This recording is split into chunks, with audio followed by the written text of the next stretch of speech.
Once registered, you must go to the live safari page and ask your question below the live feeds.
This program features live coverage of an African safari and may include animal kills and carcasses. Viewer discretion is advised. Good morning, good morning. Welcome to the dawn, everybody, where there are some beautiful clouds rolling across the sky with a gorgeous backdrop in the distance of the awakening morning. Our plans are to have a little look-see around where we left the Nkuhuma Pride yesterday, and hopefully they've come out of the block so we don't have to keep going around in circles. Now, obviously, we'll head in that direction, looking for some tracks, and Tristan is out and about. He's going to be checking the western boundary for me to see that the lions haven't crossed out. Also might try to follow up on where the buffalo have gotten to. Tess is out in Ngala. I think she's going to be trying to follow up on the Birmingham Pride. Kyle is out in Tswalu Kalahari, and he is going to be exploring that beautiful reserve. And we have JP out in Pridelands this morning. Pinder will not be joining us, but we do welcome you on board your live African safari.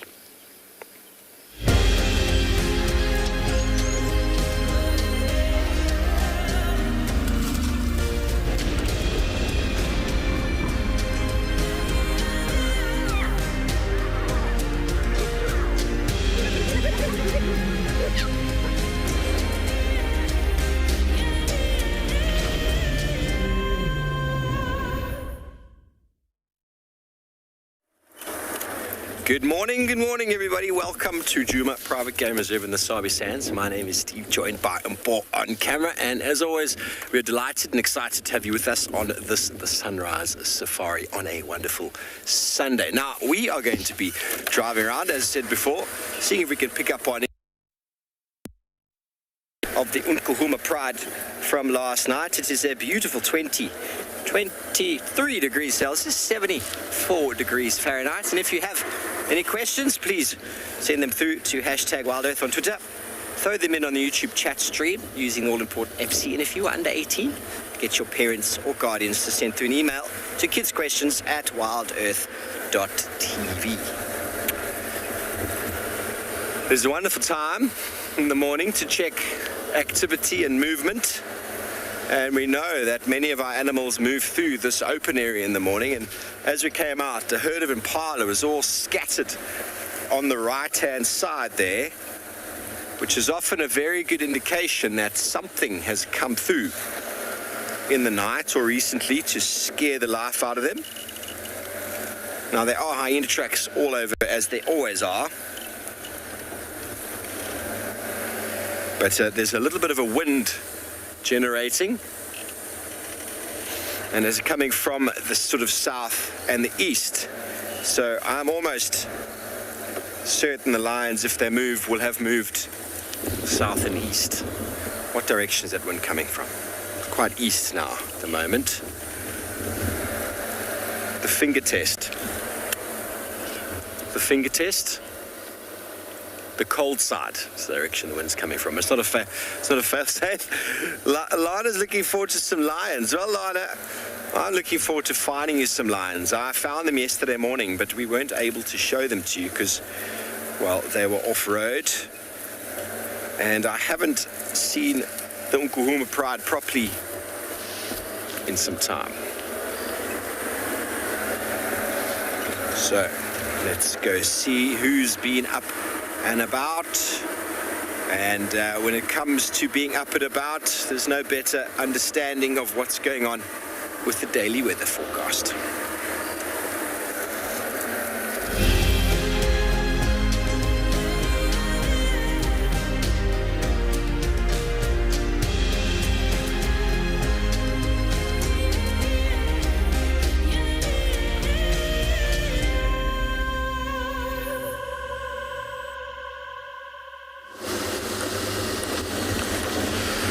Seems like it's going to be a stormy morning here. Hopefully it will be clear in other parts of South Africa. Morning, everybody. My name is Tristan. On camera, I've got Theo this morning. And what we are up to is basically helping Steve for a little bit. We're just going to do the boundaries for him. So we're going to wrap around and just try and just make sure the lions are out or in before he gets too into it. So it'll be quicker if I just do the boundary and then come around. So we'll close that out for him, and also just keep an eye out for any signs of any spotty cat tracks. And then from there, we'll just get an update. So there's 2 vehicles that are interested in the hyena den, so we'll wait for them to give us an update on what's happening there. So that's the kind of plan from us this morning, and then also to stay dry and not get rained on or electrocuted with lightning. There's been a bit of lightning around this morning, which is crazy. It's not normally kind of time of the day where we see thunderstorms. Our thunderstorms normally are in the afternoons, but these things happen. Weather changes, and so sometimes you do get it in the morning. It seems like it's going to be okay. There's a lot of wind blowing the clouds pretty quickly, and so generally we don't have too much to worry about when the clouds move that fast.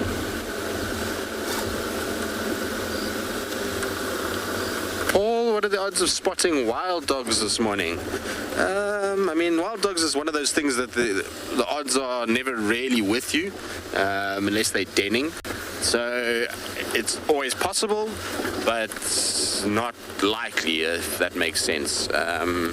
It's one of those animals that it might be here, it might not be. You just got to take it as it comes. This kind of weather is perfect wild dog weather. I always find, for some random reason, when we get overcast, cloudy weather, wild dogs make an appearance somewhere. In terms of where the dogs are, no one actually knows. I should actually get hold of a good friend of mine, Grant, who runs the EWT Wild Dog Project, and find out if the collar's downloaded today and where they actually are. It'd be quite interesting to know.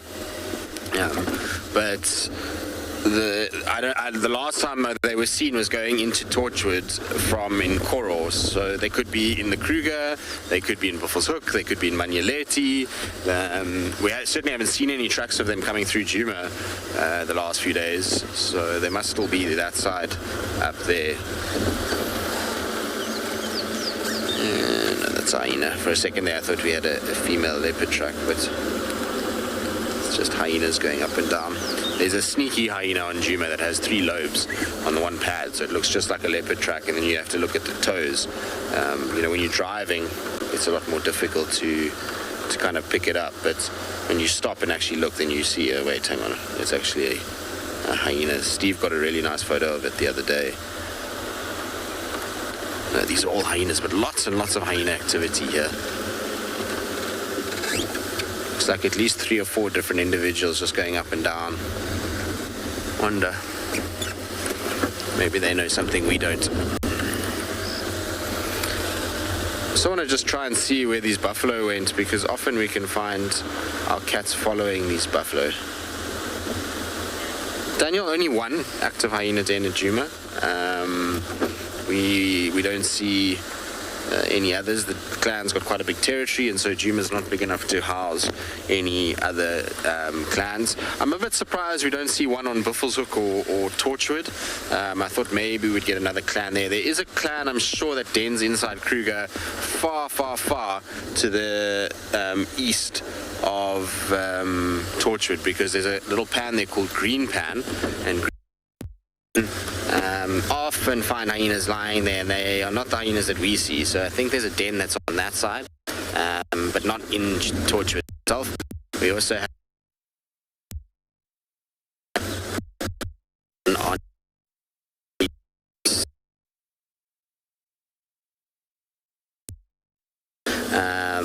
because well, we know that there's a den there. So Djuma's clan territory is quite far and wide-ranging. It's a big area that they encompass, and that's why we don't see any other hyenas denning on Djuma. Unfortunately, the way it is. Anyway, apparently our signal's not very good, so I'm sitting here waiting. Now, I don't know where you want us to pan to, Quinn, because we're in between a whole bunch of houses.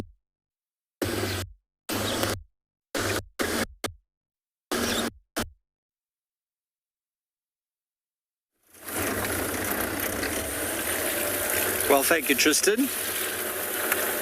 We haven't yet gotten to the area of where the lions were left last night. We're just taking it very slowly getting there. Remember, lions can move, so it's important to...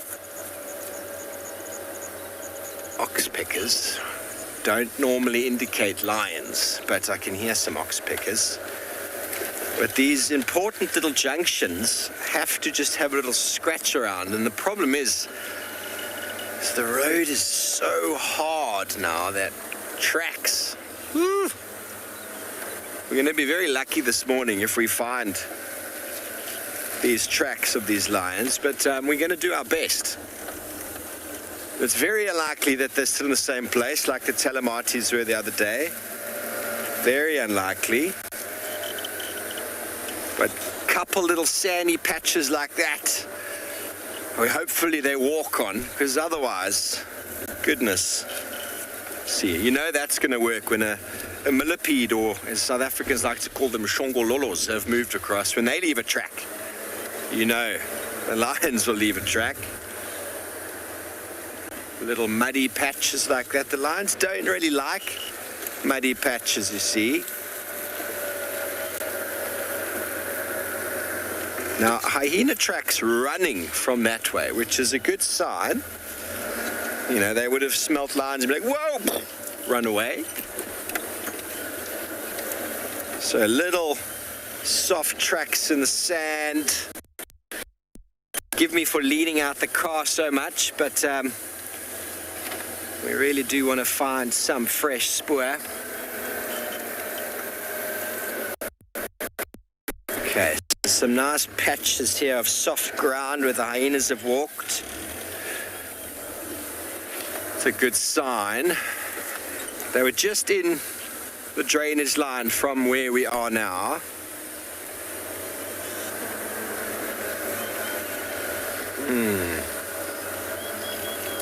Hello, lions. Ah, Charlotte, well, I'm glad you have a good feeling. It could go any way. Could go in any direction. Chelapan is up ahead, and I'm almost certain that's where they were going to go. And like I said before, the wind is coming from that side, so I kind of expect them to go that way. But the wind might have shifted in the last couple of hours. which could throw us off completely.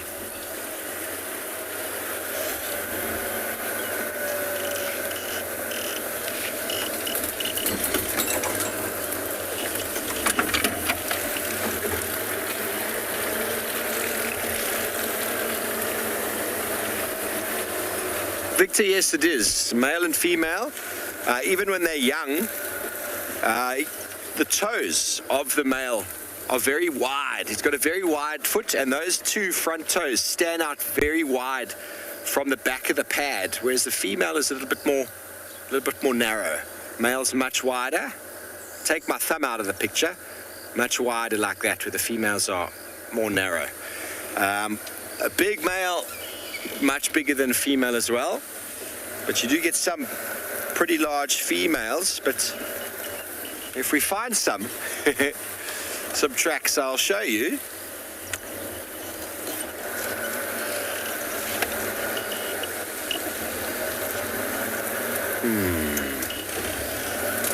Okay, well, there's hyena running. It's a good sign. Big junction coming up. You know, we like to check junctions. That's where all the action happens. If you know get my meaning. Especially when you have fresh tracks. Very fresh tracks.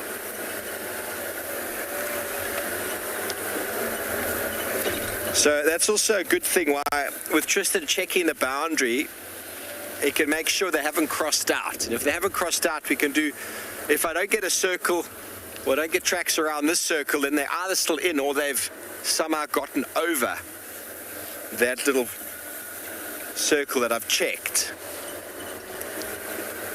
And then you just check a bigger circle and a bigger circle until you cut the spoor.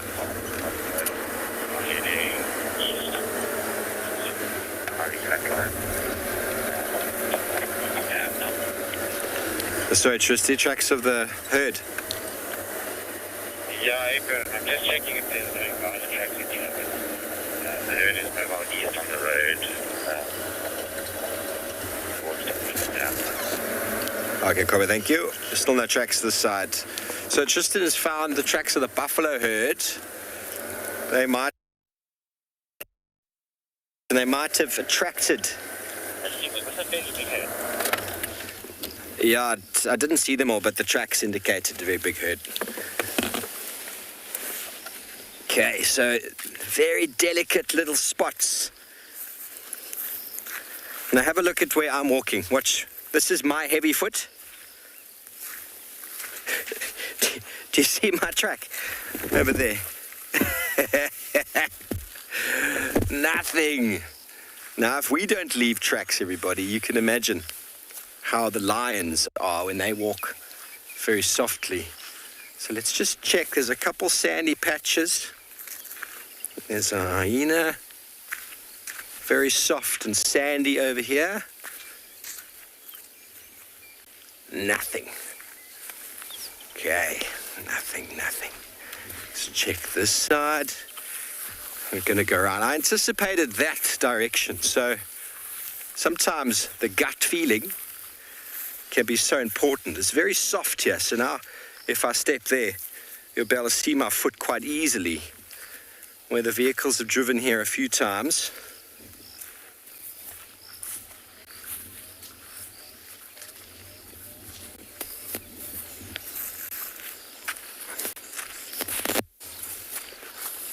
Maybe they're still there.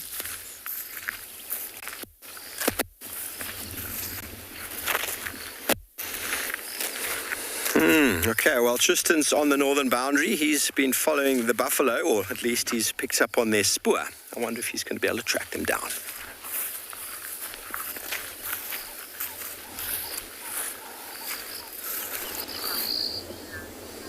We have indeed, Steve. We've found them, and the reason why I followed these tracks was just in case these lions had somehow turned and heard these buffalo and were coming in towards where they are. It's always a worthwhile endeavor when you have a herd of buffalo around, just to track them in the mornings early, just to see if the lions have been following them. It doesn't look like it. I've been on their tracks for quite a while now, and there's no set of kitty tracks over the top. When you track buffalo herds, you know straight away if lions are hunting them, because what you get is this mangled road with dung everywhere from buffalo, and they churn the road up really nicely. They make the road like kind of soft and puffy, and so if lions are hunting them, you immediately see those paw prints over the top of those hoof prints, and you know full well that the lions have been following them. But what can happen sometimes is because of the noise that they make and the noise of the oxpeckers, you often find lions can intercept them. So lions can come from another direction. So it's always when you find buffaloes, just do a loop around them. So you kind of just do the block around, and you'll often kind of pick up a track somewhere there. You must remember that in this area, we have 2 prides that are large at the moment, and there's not a lot of food in the way of these guys. It's the first buffalo I've seen in 2 weeks. And so when they're around, the lions typically are quite a sort of aware of them and quite in tune with it, that there's an opportunity for a large meal. The problem with herds, and particularly this herd, it looks like quite a large one given all the tracks that I've seen, is that they can rally together, and because of the rain that we've had, the grass that's grown, these guys are all in great condition. They're going to be strong, healthy, fit, and that's going to make life tricky for the lions. I mean, they're in far better condition than they've ever been, well, than they were 5 years ago. They're looking all very, very healthy, the buffalo, nice big bodies, and that's going to be a difficult task for lions. So what the lions are aiming to do is either to find an injured, sick individual or one like this, and they'll then separate it and try and grab it, which brings me to what Jackson is asking is, aren't buffaloes too dangerous to hunt? No, I mean, they are dangerous, there's no doubts about that, and many a lion has lost its life hunting buffalo. But the reward is worth the risk with them, and if lions can separate an individual or find a sick or injured individual or a young one, then they're able to bring that down easier than a very big, healthy individual. And lions get good at it. You know, they know how to do it. They start to separate these buffalo. They cause panic in the herd. They try and get one, and then it's a game of cat and mouse while they try and kill it. Ultimately, though, the buffalo that really get hammered by lions more than anything else are these old bulls that are often found on their own. For a lion, that's a much easier prospect than herds like this. Old bulls that are on their own don't have the company of another 200 individuals that can chase those lions away. So once they get into a battle with him, yes, it might be a long and arduous battle, and they might go back and forth for ages, but they don't have to worry about the rest causing havoc. Because when it comes to buffalo hunting, if a lion can't get that buffalo down initially and be able to get a proper hold on it and deter the herd from coming, then they've lost the battle. Once these guys can form a rank and they can kind of get these males in front and push back and get organized, the lions really have no price in terms of keeping them at bay. These guys, when they're angry and when there's a group of them storming at the lions, it's very, very, very quick. Kind of the tables are turned and the lions are sent scattering. I actually watched the Nkuhumas right where we are right now, just north of here, a few months ago, get an absolute hiding from a buffalo herd. They were chased everywhere. And there even was cats up trees at one point. The 2 Avoca males were particularly useful in that particular hunt. Both of them ran before even the females did. And went and lay like a kilometer away and left the females to deal with the angry buffalo. It's quite impressive, really, from a group of male lions. It's supposed to be these intimidating individuals. Yeah, but that's the Avocas for you. The Birminghams wouldn't have taken a backward step in that situation. They would have stamped their authority pretty quickly. I can understand it, though. I mean, obviously they've got to move out the way if they're going to get trampled. But the Birminghams somehow were able to figure out a way as a group of males, and I suppose 4 males or 5 males together was much easier to turn the tables on buffalo than it is if you're just 1 or 2, especially if you're injured. All right, well, we'll stay with these buffalo for now. We'll just listen out. Maybe we hear something or see something. I'm sure they're going to start getting up and getting down towards water as the morning goes.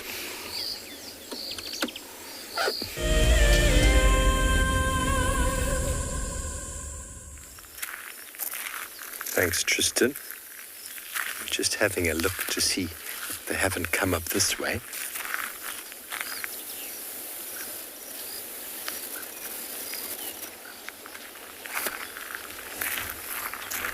Very hard ground.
There's some serious lightning in the distance. That is potentially quite dangerous. We'll keep our eye on it.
Dumela, good morning and welcome to Tswalu Kalahari.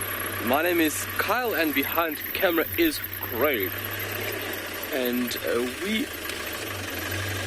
are on the search for a beautiful and very complex creature called a spotted hyena. We heard this animal vocalize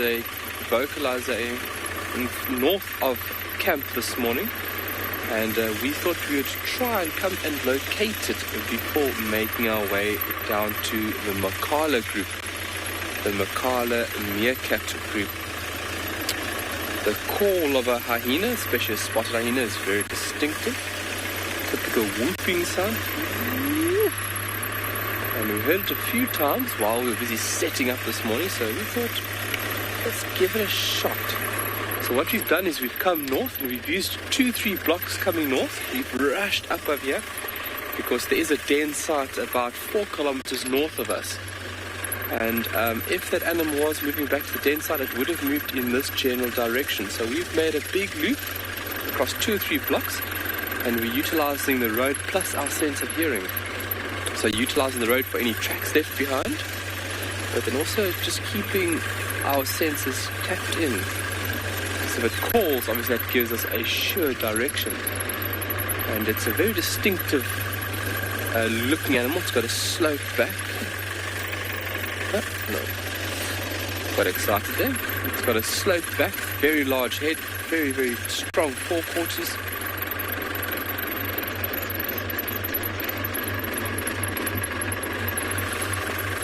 Lucas, we have a pack on this area. In this area, we have a pack of 4, or a clan, as they're correctly termed. On Tswalu, I would have to say we have more brown hyena, although we don't see them very, very often. They are very shy and very elusive, the brown hyena. We see them typically more in winter, through the afternoon periods, and then we can catch them at watering holes early afternoon now in summer. And then if you venture out on a nocturnal game drive, we can also catch them under the cover of darkness. But these spotted hyena have just been recently brought into Tswalu, and they are still establishing themselves.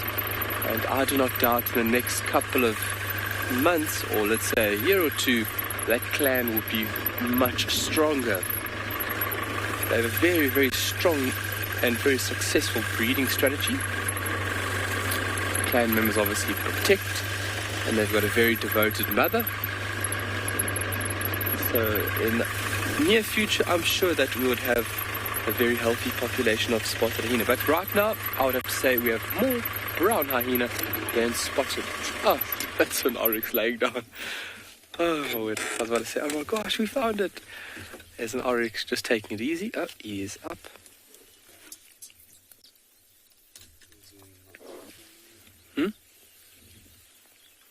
Lovely. Look at that. Lovely colors early morning.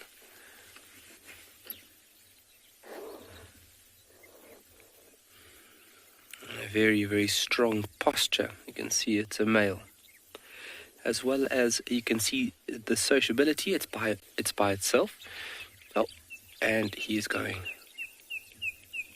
All right, he is on the move. We'll be on the move. But for now, let's send you over to Tristan with those buffalo.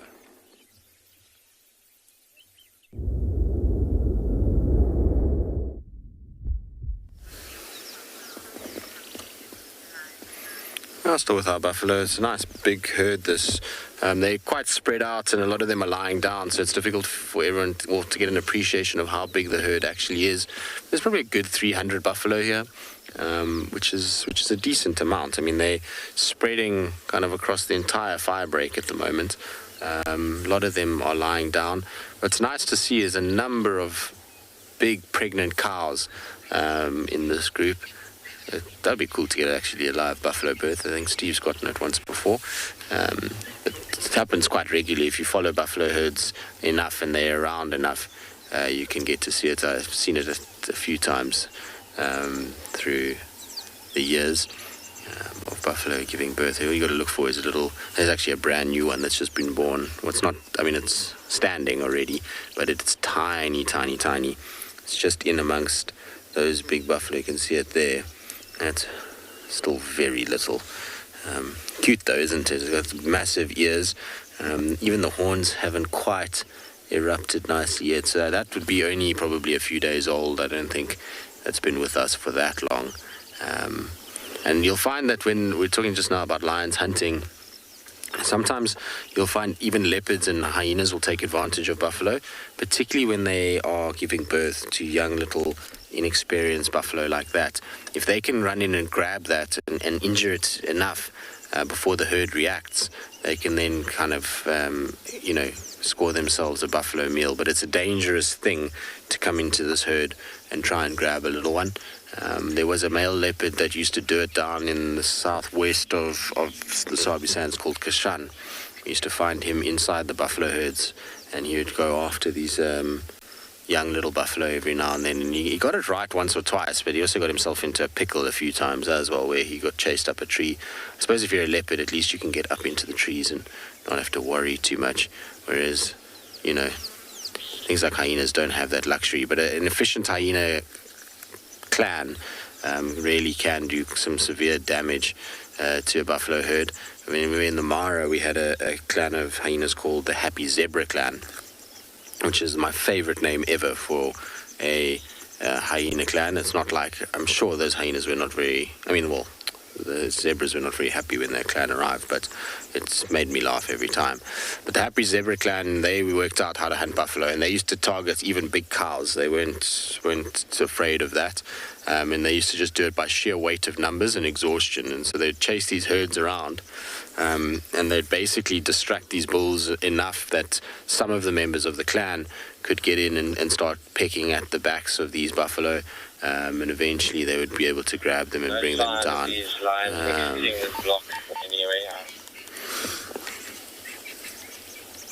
And so amazing to kind of see and witness when they did it. It was like a surgical operation that they went about dismantling the herd and breaking it apart and getting it into smaller groupings to then be able to grab the buffalo that they had deemed fit at the time. I found it absolutely fascinating to watch.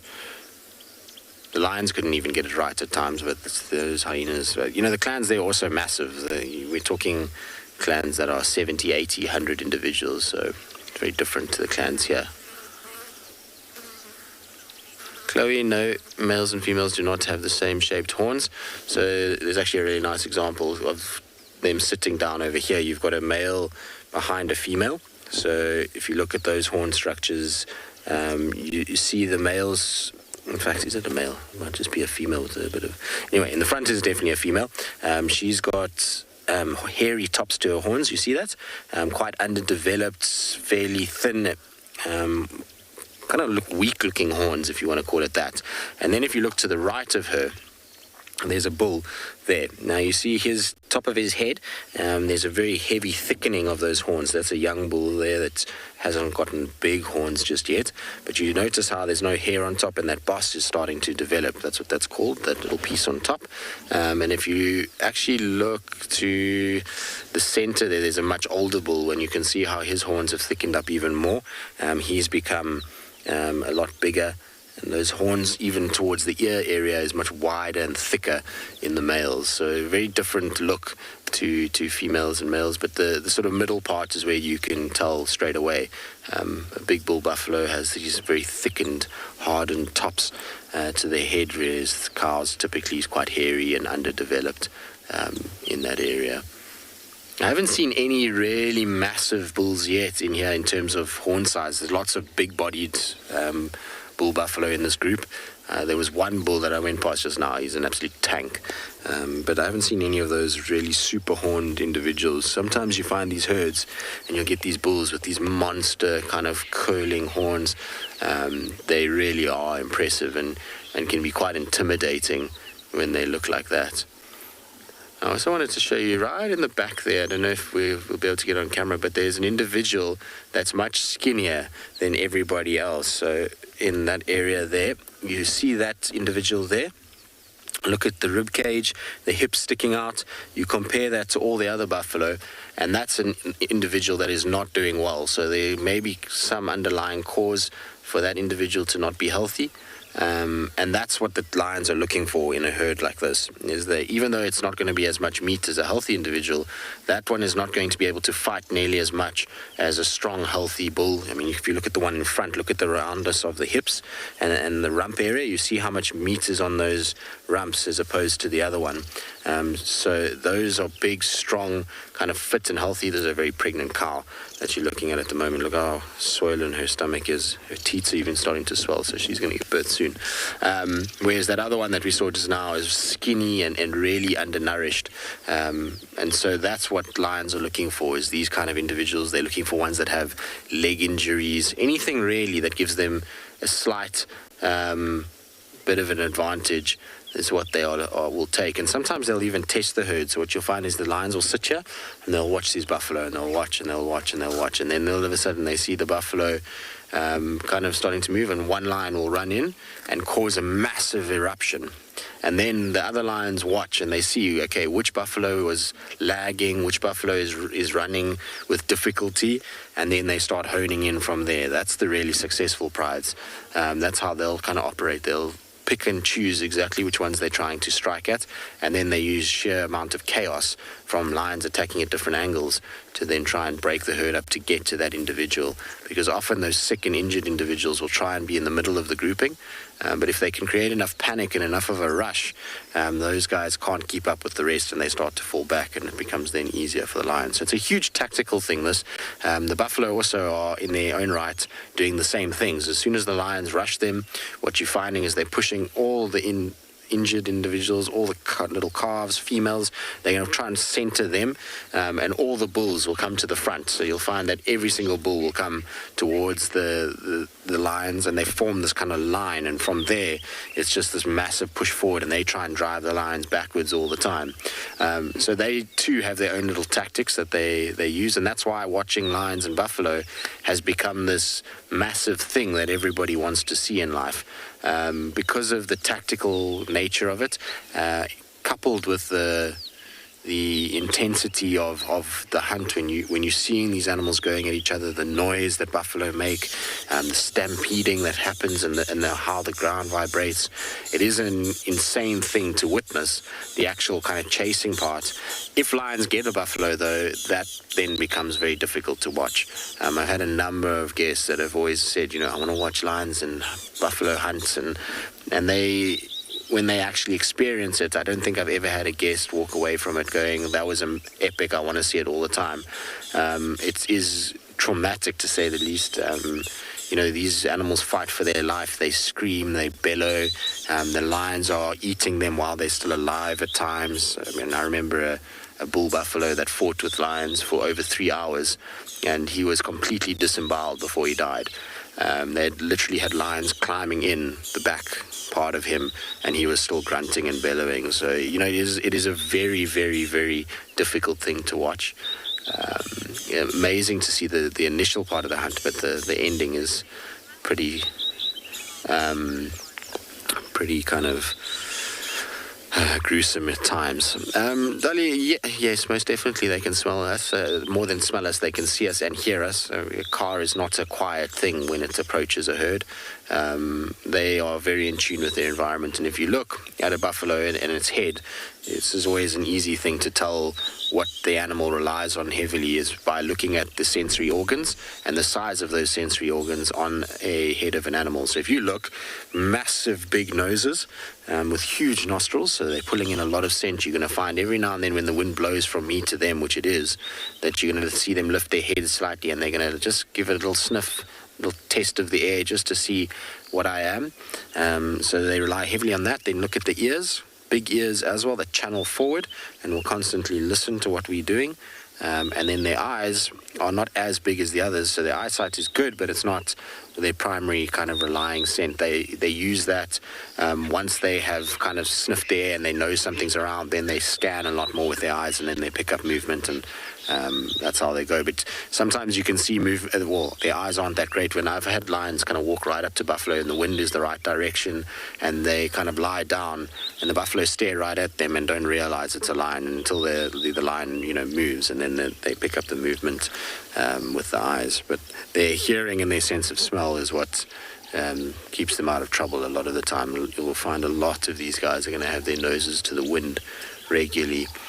It's why the theory of lions not caring about the wind makes no sense to me. It can't be the case, because these guys are so in tune with the wind that's blowing. I mean, we've got a little breeze that's blowing now, and I can see as soon as there's a little gust, lots of these buffalo are picking up their noses and just sniffing and kind of picking up. You see even this buffalo in front here, watch her nose when the wind is blowing. It just goes slightly up and down. You see that? So that's it smelling and testing the air. It's got a little organ inside its mouth called the organ of Jacobson, and it's picking up that air all the time, and it's testing, and it's working out what's going on. Now, if lions were always to walk with the wind at their backs and blowing towards these guys, they're going to smell them all the time, and the herd's going to be a lot more aware of what's going on. Whereas if they come from the other side, these buffalo will have no idea, and the element of surprise and ambush is going to be that much better if they do it. So I don't buy into that lions don't care about wind. They are surely intelligent enough to understand. If we as people have learnt, and I mean obviously hunting side of it is like that, but from us as guides, when we do our bushwalks, if we have learnt that wind is vitally important for us to not be detected, and therefore to view animals without them running away or being aggressive, then there's no ways that cats have not learned the same thing. They are intelligent creatures when it comes to finding food. Ultimately, their life depends on it. And so they can't not use every available advantage that they can. And wind direction certainly is one of those things. And I'm always of the opinion that lions walk into the wind, more so than leopard. But there's a few that disagree and say that it's more random and it's just coincidental and we kind of just watch it. But the evidence for me has been proven time and time again. You leave a lion pride in the morning, the wind picks up and in the afternoon, you go in the mornings, and those lions have been walking into the wind the whole time with the tracks. So anyway, we're still with our buffalo. We're going to probably move on fairly shortly. Unfortunately, the hyena den is not active this morning. So we'll just go and do a loop around these guys just to see and make sure there's no lions that have come in. And while talking about lions, let's send you across to Steve, who I think is still busy trying to find any sign for the Nkuhumas.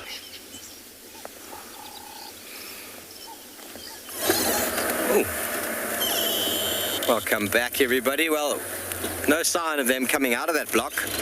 Doesn't mean they haven't. I'm now doing a much larger loop to encompass an area that they might have gone to. Sometimes they'll walk out on a concreted section, or it feels like it's a concreted section, then you'll miss them. Bigger loops until you can find where they've gotten to.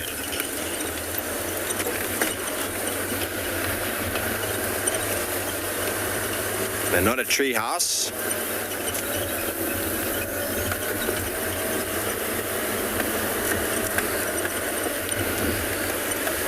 Well, it only depends on which prey. Some of the prey are benefited by the long grass, such as the steenbok and the duiker. But the lions definitely do much better in the long grass. They actually will affect populations of zebra and wildebeest because of that. Buffalo do quite well because the vegetation, not because it's density, but because its availability makes them a lot stronger. So there's definitely a switch in prey sort of hunting.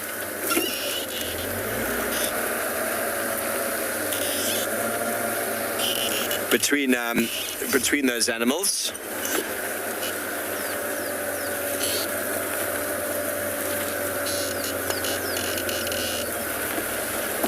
But I've seen lions walk straight past the steenbok because he just went. We'd seen it, lions hadn't seen it. Quite secretive little fellows. So the grass does have benefits.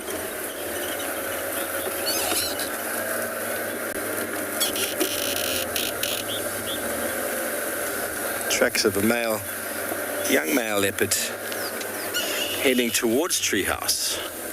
Wonder if we're going to be able to get it. Not very clear. It's on top of the Shongololo track.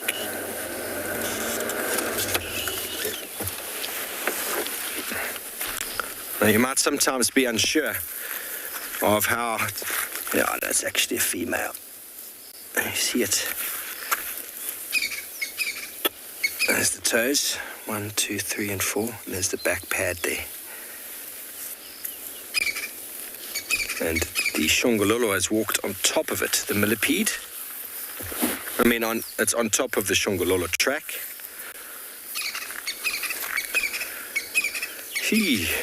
But there are other bigger animals on top, so it doesn't seem to be that fresh. I definitely didn't spend any time on this road last night, because we were busy with lions the whole time, so it's probably from yesterday, but definitely worth making a mark so we can come back and follow up. We are on a lion mission right now.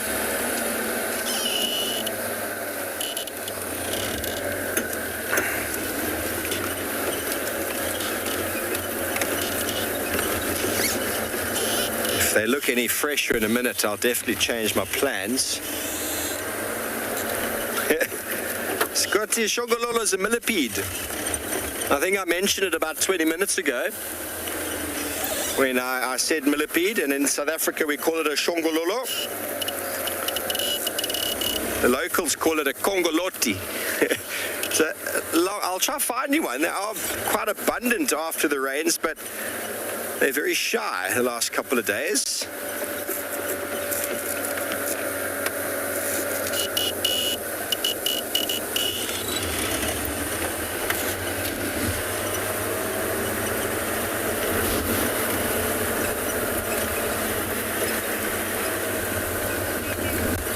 Okay, we're going to check this junction as another port of call for direction that the lions might have headed.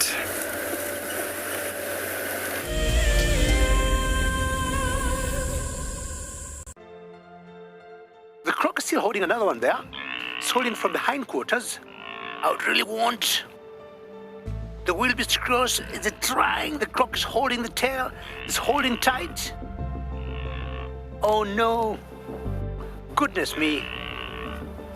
Lucky wildebeest. You have another day to live. Expect the unexpected here on Wild Earth daily.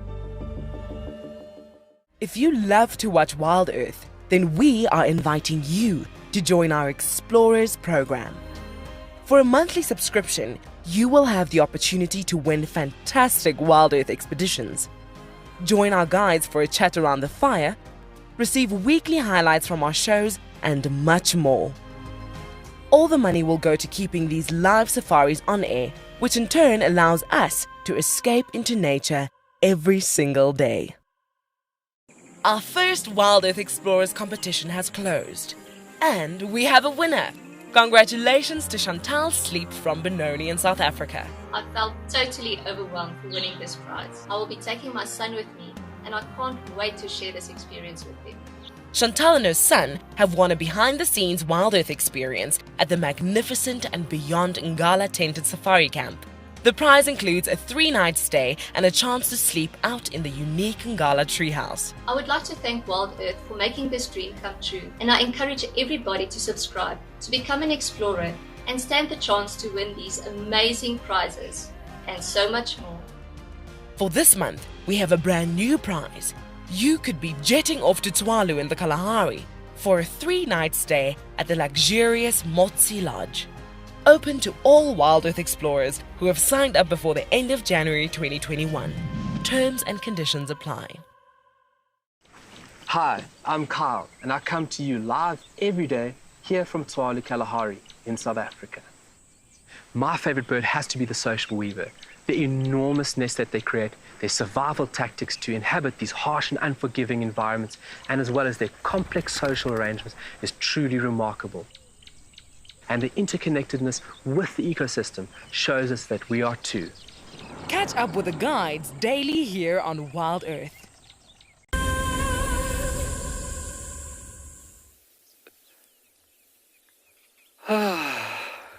Good morning. Lovely scene of a sunrise we have going here. And we have, oopsie, my apologies, my big body. We have not had any success with that spotted hyena, and we do not want to miss the wake-up call for the meerkats. So we have gone a bit further south. We've left the area where we heard the hyena, and we are just meandering south towards the rock stars. We're going to visit the rock stars again this morning instead of the Makala group, just to do another update because we haven't seen them for a while, and it is just looking very beautiful at that burrow system. Craig giving us a beautiful view looking eastward into those beautiful mountains. Look how stunning that is.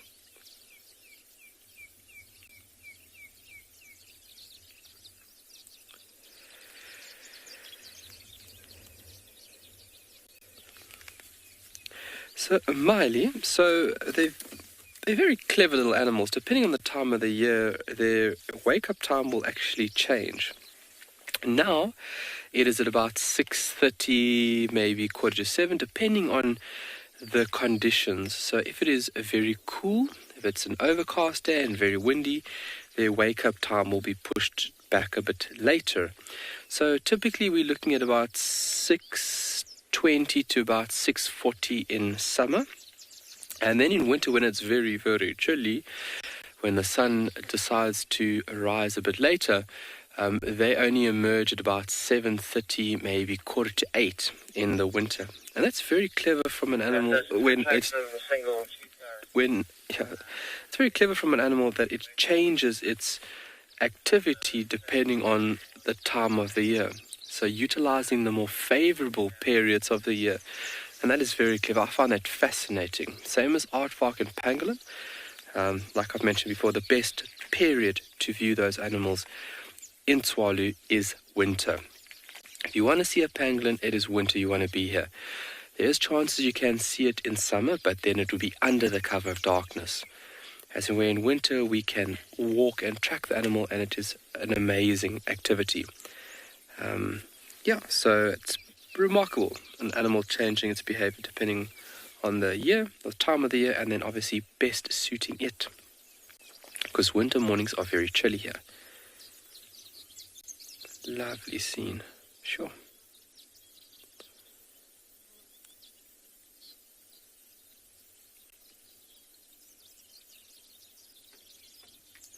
I know Craig is doing a phenomenal job at showing you guys how beautiful this place really is. I mean, I could take that camera. I don't think I could make it look as good. I'd more than likely make everybody seasick. But yeah, the landscape is just breathtaking out here. And something that I appreciate on a day-to-day basis.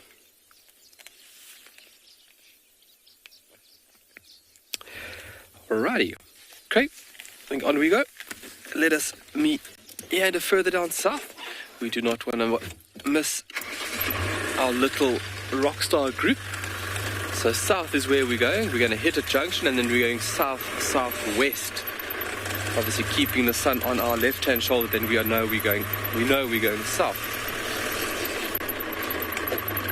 Little Namakwa does. Choop, choop. Okay, but we're gonna head that way. We'll set up and we'll see you guys back at the meerkats. But let's send you off to Tristan with those buffalo.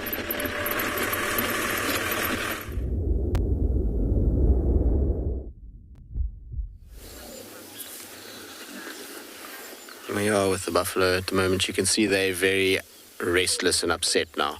And that's because for some odd reason the anti-poaching unit decided to walk straight through the middle of them and has caused much panic in this buffalo. I don't know why, but they have.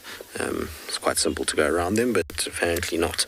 Apparently we just walk through these things these days and unsettle the animals completely. So you'll see that they're very huffy and puffy and are in a little bit of a mood, and that's just because of that reason. It's not because of lions. I initially thought it might have been them because they all started running and snorting and being very alert, but it's not the case. Like I said, it was just the anti-poaching unit that went through it. Yeah, no signs of lions anywhere. Apparently there was a brief view of a leopard now on quarantine, but she's gone into the drainage line. She should come out. So I think Steve's going to head there. He's much closer than I am at the moment. And she should kind of pop out and head towards where it's at our access side. So I'm hoping that she does. But once they get into that drainage off Western Quarantine, you've got very little chance of being able to see them. It's so wet at the moment, you won't be able to off-road in there. It's also the grass is so long, you're just going to get yourself stuck at the end of the day, which is really not the way that you want to go. Better to rather wait for her on the road itself. Could be Shidulu. If it's Shidulu, she'll cut more west, but if it's Larama, she'll come north.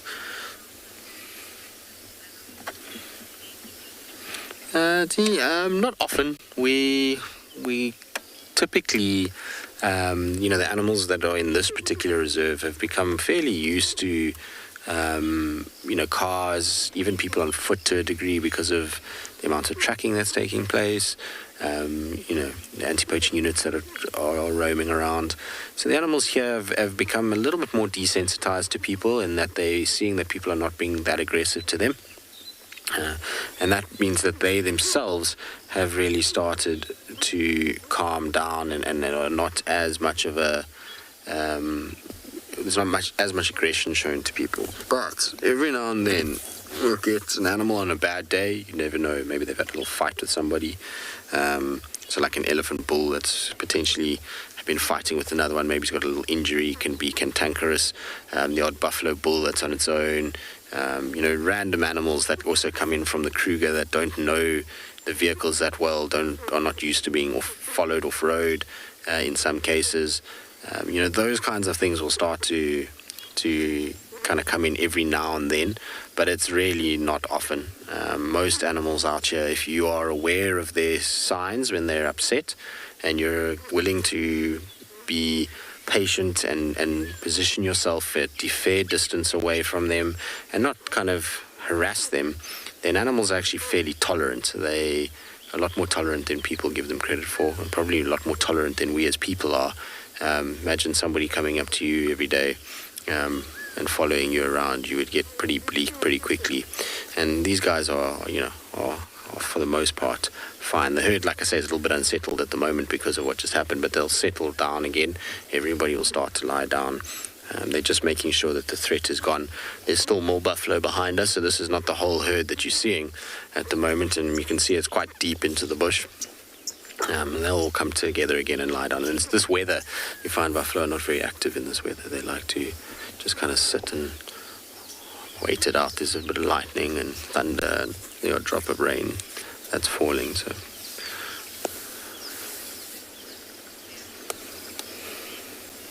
Ben, I feel like we've covered this morning, but yes, the buffalo will charge at predators with their horns. It's their number one defensive mechanism is to have those horns, and they are, like I say, will provide cover. The males will come in front and they'll charge forward towards predators, and if they can, they will impale them, trample them, stick their horns into them, do whatever they can to get rid of the threat. And many a lion has succumbed to a buffalo horn. I saw a lioness many years ago get hunting buffalo, and she killed the buffalo, and as she was killing it, another buffalo came and hit her, and the horn went in between her back legs, and he threw her, and as he threw her, it ripped her whole stomach open, and the lioness died next to the dead buffalo that she had just killed, which was pretty crazy. It was not a pleasant sighting at all, but it does happen.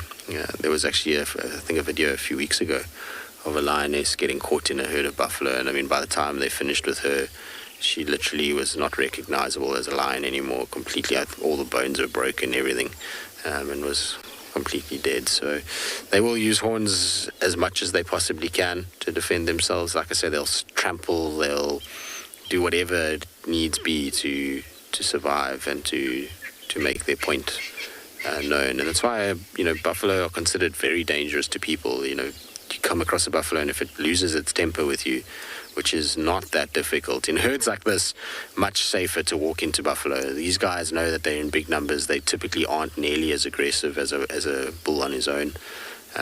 These guys actually are fairly all right, but when they're on their own, they become seriously problematic.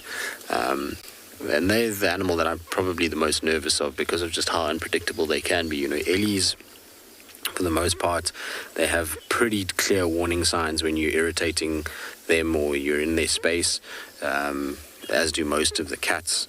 But these guys just seem to have, you just don't know. The one day they'll run away, the next day they'll stand their ground. The following day they're going to charge at you and try and kill you. And that's what makes them, for me, why I'm the most sort of nervous of them on foot. It's because of that uncertainty around them. There's very little that you kind of can see that will determine what actually is going to happen with a buffalo. Also, buffalo are sneaky. A lone bull buffalo will sit and hear you coming and will wait behind a bush until you come round it, and then he'll come storming out of it. So I've had it a few times where you've got to take evasive action and get up into a tree as quick as possible. So they're sneaky in that way. I just don't like the kind of that sort of attitude that they have is not very pleasant. To feel like a calculated, aggressive maneuver has taken place against you. But like I say, in big herds like this, you're okay. You don't have to worry nearly as much. They're a lot more relaxed and a lot more confident of their position because of the numbers. Always laugh because a lot of people come to these reserves and they're just like cows. They may look a bit like cows, but they certainly don't behave that way. Justine, when females come into estrus, males will clash, and the strongest bull will basically muscle everybody else out the way and then harass the female till she mates with him. She doesn't really choose. She just gets harassed until such time as the bull is able to mount her and mate. And you might find that multiple bulls actually even mate with her in her estrus cycle. It will ensure good genetic diversity within the group. It's not always the same bull mating with the same cow. You do find sometimes the bulls do change over. And this bull in front here is he's a youngster. You can still see he's got a bit of brown tinge on his rump. He hasn't gone that full dark black color yet. He's probably the most worked up about what's going on. Every now and then is kind of charging forward, but he'll calm down eventually once he realizes there's no need to worry about it. Little calf that's completely unfazed by all of this. Mouthful of grass means it doesn't have to worry too much about life. Also, the big boys will take care of anything comes their way. I'm surprised that we didn't have any sign of the Telematis. I thought the Telematis were going to come in on these guys because their tracks yesterday were very close to Sydney's Dam, and these buffalo drank at Sydney's Dam during the day yesterday. So I thought with the noise, I mean, you can hear, if I keep quiet now, you'll hear just this grunts every now and then that the lions would have followed them, but it doesn't seem like that's taken place today.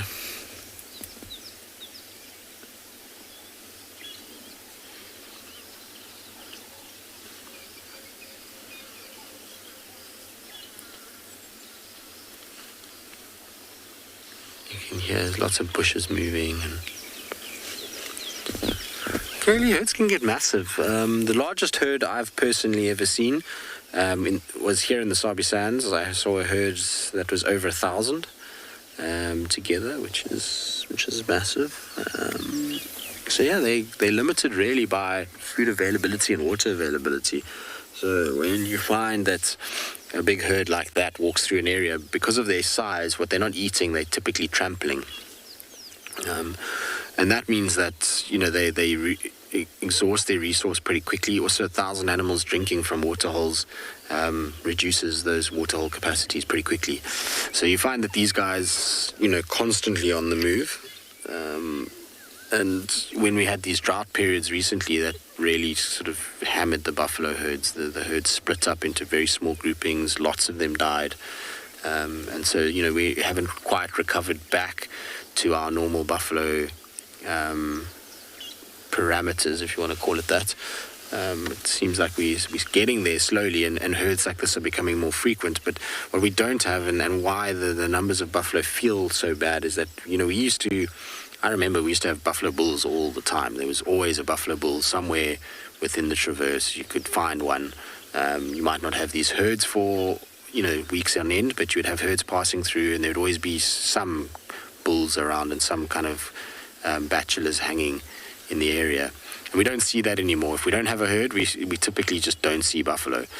We can go weeks without seeing them, and slowly but surely that'll change. As these herds shift through, these bulls will drop off the herds. They'll find places where they like to hang around, where there's little mud wallows and there's places to sit and eat and drink, and they'll be happy there. And when a herd comes through, they'll join for a bit and then they'll drop off again.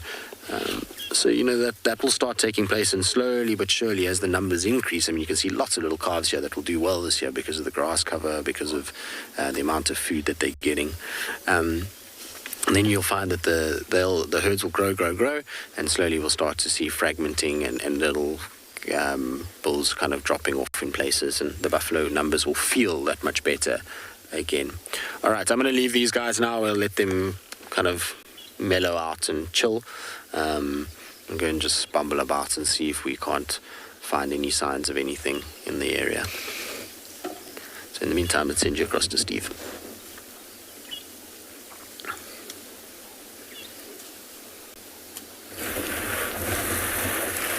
Thanks, Tristan. Go find your leopard. Well, everybody, we've done big loops.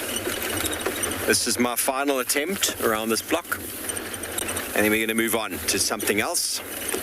The lions have either called an Uber and flown away, or driven away in a car, because there's lots of vehicle tracks, no lion tracks, or they are in the block and maybe made a kill that we don't know about, can't get access to anyway.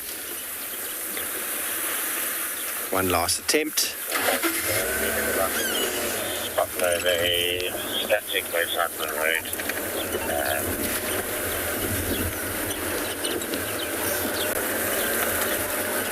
I mean, I get a very strong feeling that they wouldn't have crossed the river.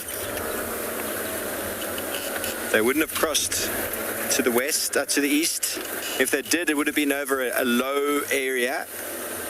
That's just my thoughts. I checked a couple of the crossings. There was nothing crossing.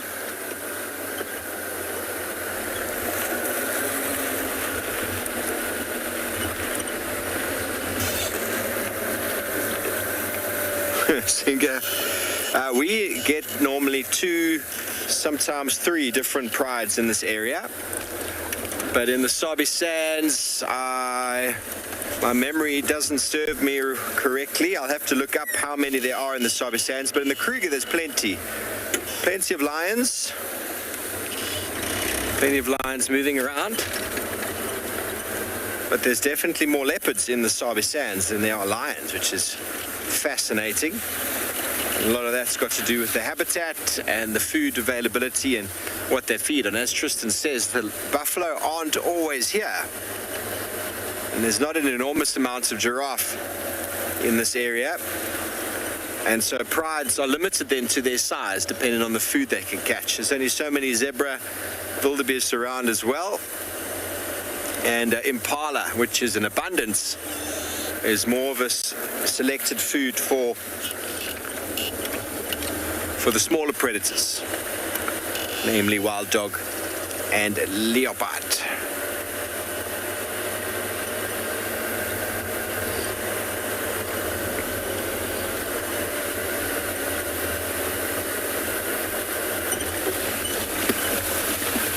Tammy, they mark it with urine spraying, and then they demarcate as well with calling.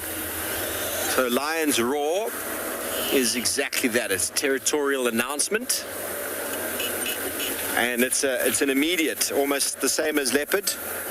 They're advertising current availability, but then they scent mark through urine spraying and scratching of the earth. It's believed they also scratch trees, which they use for cleaning their claws. At the same time, glands on the face excrete substances on the tree. You often find them doing that quite sort of energetically.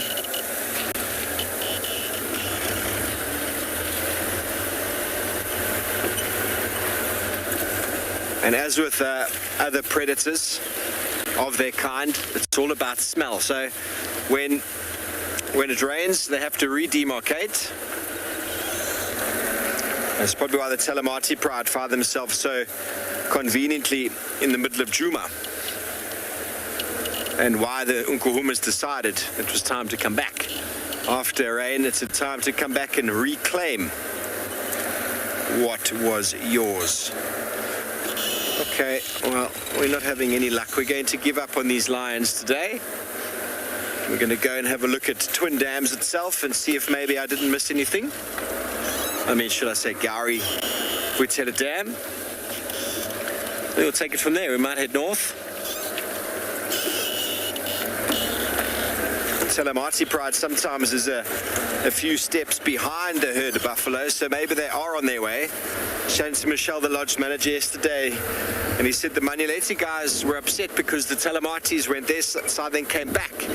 But I didn't see them come back. Yesterday morning, their tracks definitely went over. But we were struggling for signal in that area, so we'll have to debate whether we can actually go and check.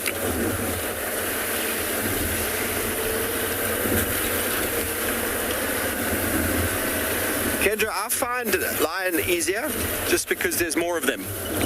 But a single lioness, it's tricky. It's tricky. It also depends on what they're doing.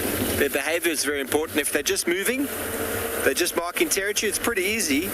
Well, relatively easy. But if they're hunting, oh, very hard. Very, very hard to hunt, to track. And then conditions like this, when the light is fading and the ground is very hard and the grass is as tall as my head, then makes life very, very difficult. Let's do a spot of birding. Yes, here we go. Here's a hornbill. Hello, Mr. Hornbill. How are you doing this morning?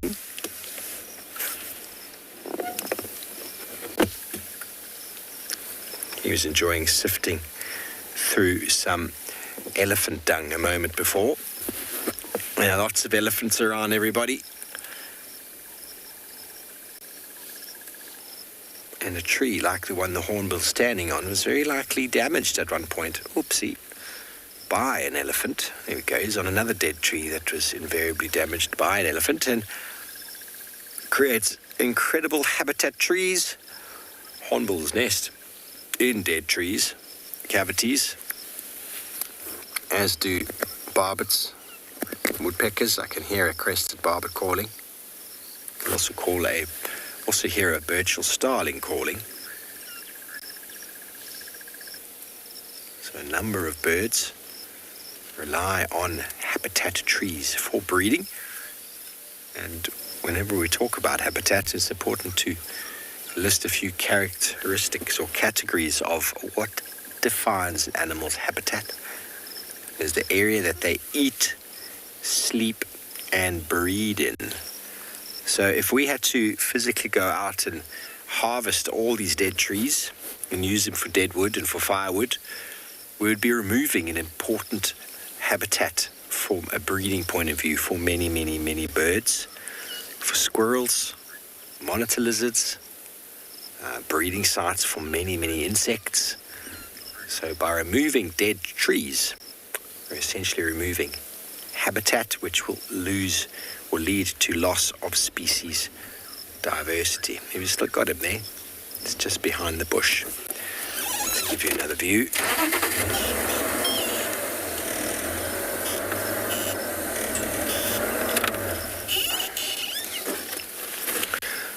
Tando, here we get the southern yellow-billed, the southern red-billed, the African grey, the southern ground hornbill, and from time to time we hear the trumpeter, which moves through.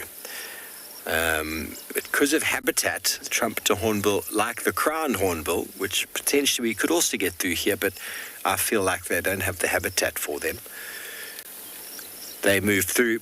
The trumpeter we find moving through riverine areas. We found it around Chitwa Lodge a couple times. But they are both more tall canopy liking birds. And that is their preferred habitat. But there are lots and lots of hornbills in Africa. There's also the Monteros, the Damara, the Bradfields, which I think all three of them occur in the Namibian side, yes. Then the silver-cheeked, which I have not seen. They occur up in Zimbabwe through to sort of central Mozambique. And so that's 3, 4, 5, 6, 7, 8, 9. 9 in total, of which we definitely get 4. Potentially the crowned, which occurs more in sort of the moister parts, occur all the way around the coast into KwaZulu-Natal. But their habitat is very, very important. Tall, closed canopy woodland and forest for the crown. So we don't really have much of that here. And the trumpeter that can occur here, it's got quite a similar sort of habitat, but as I've heard them move through, but they're not really occurring here naturally all the time. And that's to do with habitat. They feed on sycamore figs and a little bit more frugivorous. Okay, so we're going to go up to Twin Dams, or should I say to Gowrie Dam, see what's happening over there, and then take it from there as to what we get up to next.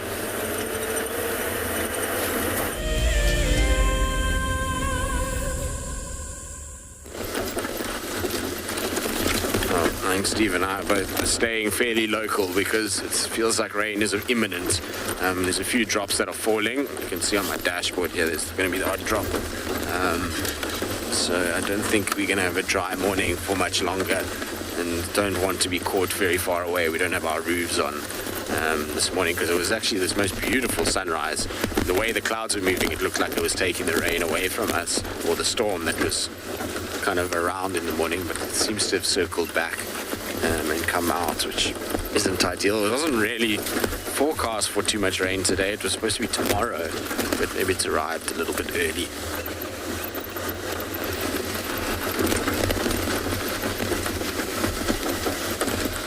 I just checking. We did a little loop around these buffalo just to see if there's any sign of anything. Doesn't seem like anything's actually come our way. So I think we're going to carry on and leave the area. I don't know what happened with those Inkahumas. They must have crossed on a hard section that was difficult to see because, I'd be surprised if they stayed in the block unless they found something in there. Maybe they killed something big in there. I don't know. What could they have found in there? There was no tracks for buffalo. Maybe they got something big like a large waterbuck or a large bull kudu. That would have anchored them in there for a while. But when I spoke to Steve, he said that he'd walked in there. There's no sign of them where he saw them yesterday. So I don't know. I mean, it's a lot of feet. The tracks that we had in the morning yesterday was for lots of them. So you would see the tracks if they walked on the road for any stretch of time. Well, I don't know. Anyway, we'll scratch around and see. Maybe we'll pick them up at some point. Because they could just have had a good meal and are lying up after that. Alright, so we're going to carry on down this road. We're going to try and see if we can't find something somewhere in the area.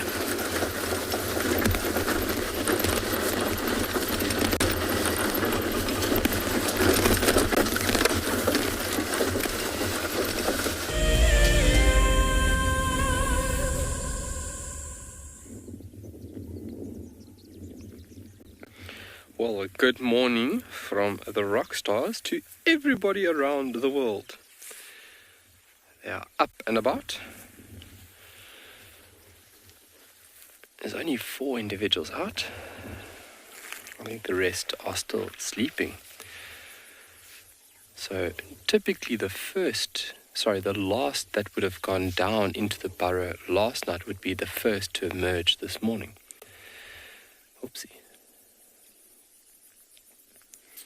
And coming out from that burrow from a very chilly evening is very, very important that you are an individual, that you know what you're doing, because you just don't want to come running out here. You want to emerge with caution and definitely the utmost respect.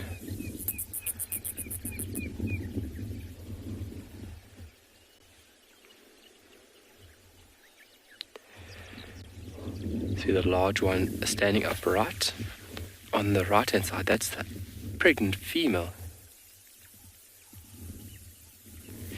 Riley, so not all of these entrances are interlinked. A few of them are into a central chamber, and the depth of these burrow systems goes down about a meter and a half.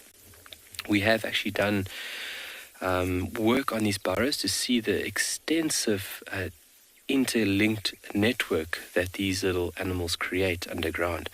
So you'd find a few entrances leading to a central chamber, and these meerkats need a few of them linked, because if there is a threat that follows them or goes down there to snack on one of these little meerkats, they need a secondary escape route. So not all of them are interlinked. You'll find that a few on this side, where we're on the eastern side of this burrow system, you'd find that maybe 4 or 5 burrows are linked together. And then off to my left-hand side, my western side, there's a few more burrow systems leading into another chamber, but those 2 chambers might be separated from each other. And I think they are more than likely. I've never seen a meerkat go down on the far eastern side and end up on the western side. They normally, if they go down on the eastern side, they normally end up at one of these burrow systems. They emerge at one of these burrow systems close to us over here. But it's a very, very complex system under there. And that central chamber is where they would reside. And they would actually be very, very close, almost snuggling one another through the chilly evening periods. Obviously, their sociability, they are one of the most sociable or social animals there are. So exchanging body warmth, which would be a very important thing for a small-bodied animal such as this. And then obviously utilizing that sun now to absorb some radiation. Solar radiation is very, very important. Craig, There's a giraffe on top there if you want to know. You can just see its neck. Now just hold on.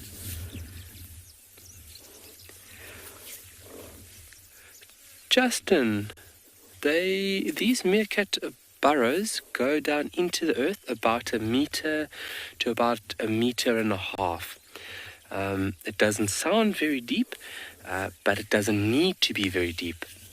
If you think about the temperature 20 centimeters into the soil, the temperature is fairly stable and you don't have a large fluctuation of temperature. To regulate one's body or internal core temperature, you don't want to be battling with hot, cold, hot, cold, hot, cold. If you have a stable environment, that means that the body can be doing what it needs to do in a regular manner or a very stable manner.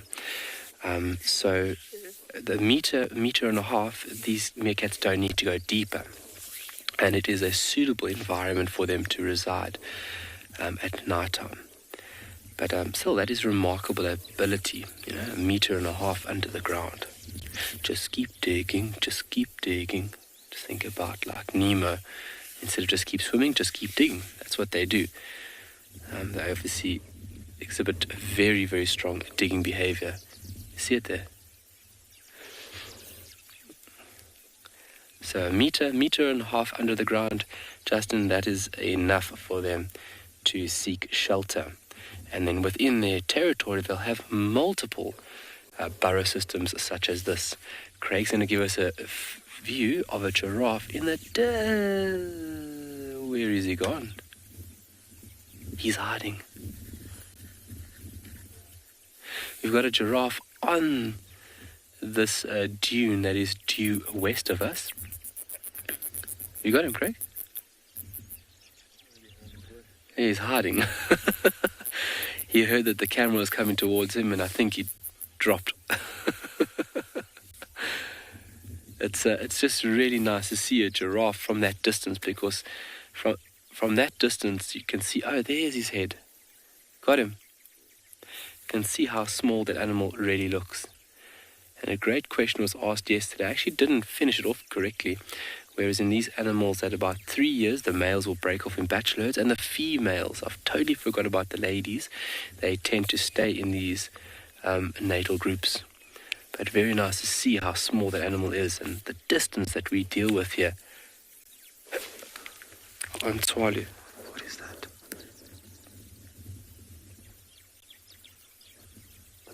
Some jackal in the distance as well. But we'll look at them now.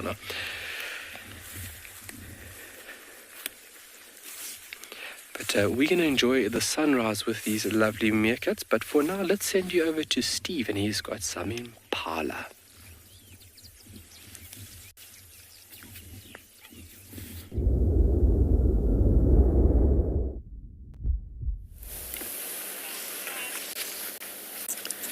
Welcome back to the open expanse of quarantine, where we've officially given up our search for the Nkuhuma Pride, who have clearly caught a jet plane somewhere. I think maybe a helicopter came in the night and picked them up. What do you think, impalas? Is that what happened? Now, a set of impala is squashed up on the sort of southern side, or should I say the eastern side of quarantine. We mentioned earlier this morning at the start of the show there were some impalas on the northern western side, Bushbrae side. I'm guessing it was Tlalamba, but she's since disappeared off road into the thickets, and that is the end of that. There's a little baby trying to nurse. Come on, mama, help me out. Eventually they just get too big to nurse, because that's quite an awkward position, isn't it? Ooh, and there's an elephant. Here comes a master bull and elephant. He's going to walk straight through the herd of impalas. You can tell by the way he's moving his head posture. Give it a moment. The head posture and the way his trunk's moving, that he's in must. Now, I haven't made certain of that yet, but just the way he's swaggering makes me feel like he's in must. We will notice, or we'll know soon enough. Talking about size of animals, as Carl was talking about, it's Well, it's interesting to see how big an elephant is versus the other animals. And I am not going to move. I am parked here in my spot. If he wants to walk around us, he is most welcome to. You see the swagger, everybody? He's so much swagger. I can't yet tell if he's in must. He's being very cheeky, though. Ah, wonderful shots. Where's he going? Are you going to walk up to a marula tree? No, he's going to have a look at some food there. He doesn't seem to be in must. I don't see his penis sheath dribbling. So I think he's just being full of nonsense. Yeah, there's some marulas that have fallen over there that he wants to get hold of.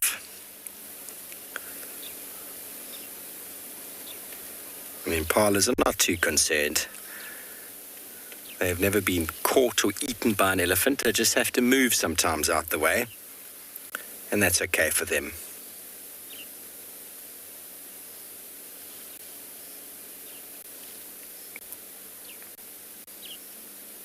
I'm not sure if you can hear it, but in the distance is the call of the southern ground hornbills.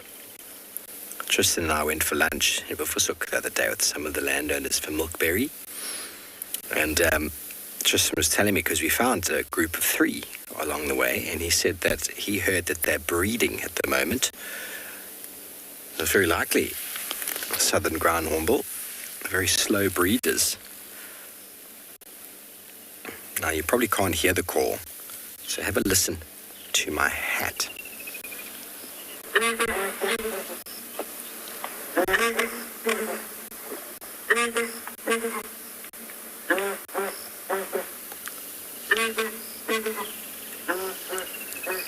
Polly, I love it when elephants have got attitude. I love it. And when they're big like that, they're allowed to have attitude because, well, who's going to tell them otherwise?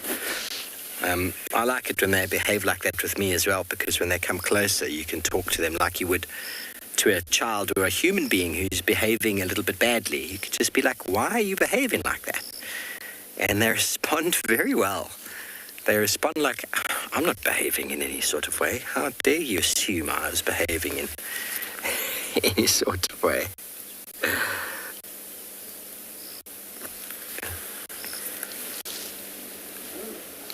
Impalas are just taking it really easy. And you can see the mixed herds at the moment. It's going to start changing soon. Soon, next month or so. Already some males are starting to demarcate sort of areas. The woodland kingfishers flying around, letting us know that they have demarcated their areas already, and the southern ground hornbill. The reason for their loud booming call is for territory. They are demarcating a very certain amount of space that requires enough food for them to support not only themselves but one chick. Now, we spoke about the Nkuhuma pride using scent as a form of territory, and they will call as well to advertise occupancy. But most birds, all birds as far as I'm aware, use call. There might be a bit of display, but birds don't use smells or scent in any way. Well, very interesting. It sounds like Tristan's tracked down some birds, though, that aren't making any noise.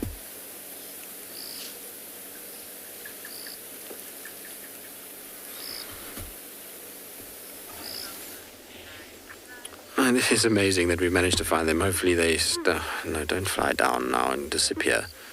They're disappearing down. But those are 2 ground hornbills. They were calling so nicely for us. I was parked very far away because I didn't want to disturb them and make them fly. But, you know, birds are birds. And if you're not live, and trying to get them on camera is near impossible because they always just do this. As you kind of get them, they fly away. But I'll go around. I'm hoping they're hunting on this firebreak area.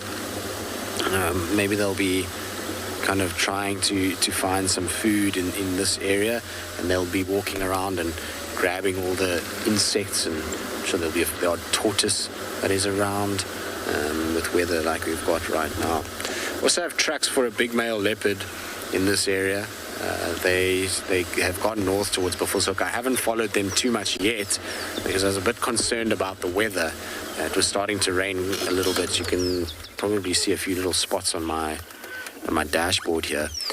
So I was just concerned, is he gifting her? I don't know, he's chasing something in the grass, or one of them's chasing something in the grass. But when you find pairs like this, sometimes you'll find the male gifts the female all kinds of prizes. So if he catches a snake or chameleon or tortoise or lizard, grasshopper, then he goes and he gives it to the female as a basically token of his love for her. But that has not happened today. I can't see nicely which one is in the grass and which one's on the road. I haven't actually looked at binos yet. Hold on. It's not that easy when they've got their backs to you, because sexing these birds you need to see under their beak. The females will have a little purplish patch and the males just straight red. But you see how they walk along and they're slowly looking for any sign of food that they can potentially grab. They have big, beautiful eyes that are able to pick up all kinds of movement, and they like to hunt on the fringes of the roads like this because they often can spot things a lot easier than in the grass itself. So they walk along the road and then they grab what they need and then back onto the road again. But yeah, that leopard I think is gone up into Buffelshoek, so maybe it's either Tingana or Mulawati, one of the two of them. Big adult male leopard. If the rain moves, which it looks like it's going to, it looks like we've got some blue sky coming our way, so we should be okay. And then we'll be able to kind of catch up with those tracks and follow them along. I'm trying to see if I can see their footprints here, because they've got a really cool track. It's very, very large, but I don't see it clearly. The roads are so hard after this rain. It's not easy to see their footprints at the moment.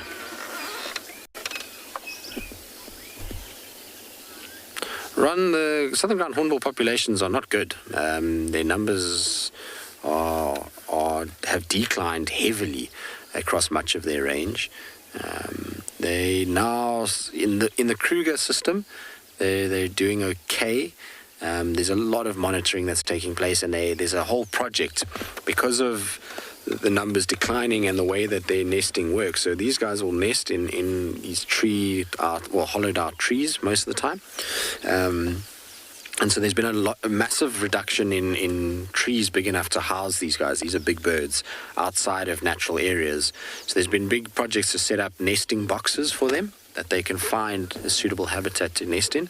And then what they're doing is, because the chicks, when they have two eggs, and the two chicks hatch, one will kill the other one, so they have siblicide. What they do is the researchers go, the first chick hatches, they then take the egg of the second chick, because that second chick is the one that will be killed. It's born much more underdeveloped after a few days, and the other one will kill it. So they take the second egg, then they artificially hatch it and raise that chick and then reintroduce them back to the wild. So that's helping a little bit to keep the numbers steady. But their numbers are not great outside of these game reserves. They unfortunately have succumbed to habitat loss. The toxins that are put into crops means that they sometimes feed off things that are laced with toxins that end up killing them. Power lines. There's all kinds of things that are damaging to ground hornbills. They unfortunately have had a tough time. Here in Djuma, though, we don't see that many of them. These two hang around, and then every now and then we see, other kind of individuals coming through. But for the most part, it's just these two. All right, they're going to disappear down the road. I'm not going to go and chase them or kind of drive too close. We'll let them carry on. In the meantime, let's send you across to Kyle. He's managed to catch up with his meerkats.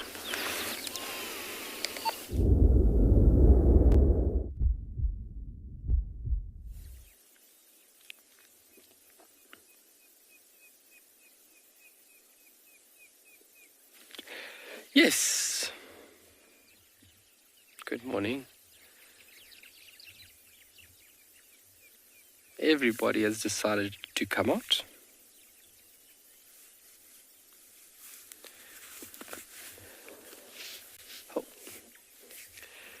Craig's just changed the angle for us to give us a little bit more of a view on that burrow entrance.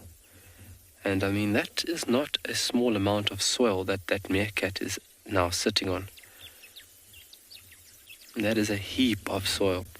So wind and as well as water would obviously move soil back into that burrow system, where this maintenance behavior is a constant day-to-day activity. Especially after the heavy rains that we had, a lot of water would have moved soil and sediment into the chambers and as well as tunnels where that stuff has to be moved out.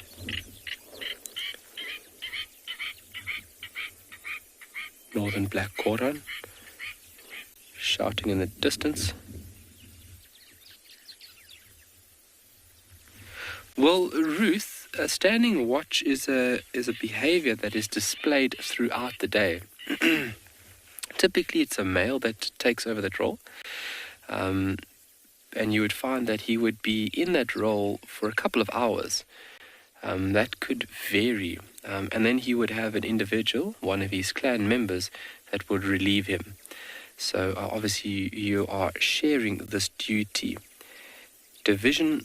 Labor of division is a very important way in which these meerkats ensure safety at all times, but then also on how they thrive within these environments. So you have multiple individuals that can take over the role and keep a watchful eye out. That young meerkat busy watching the swallow fly over, rocking backwards and forth there, was falling asleep. Well,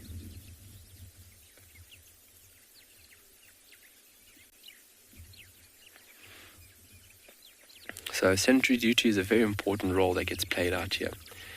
And the individual that is in that role for that period takes it very, very seriously.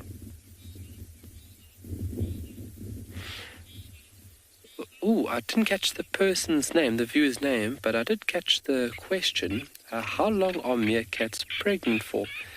Typically, they are pregnant for between 60 and 80 days. That's quite long for a tiny little animal. If you look at a wild dog, it's around about the same period. So between 60 and 70 days is the general give and take.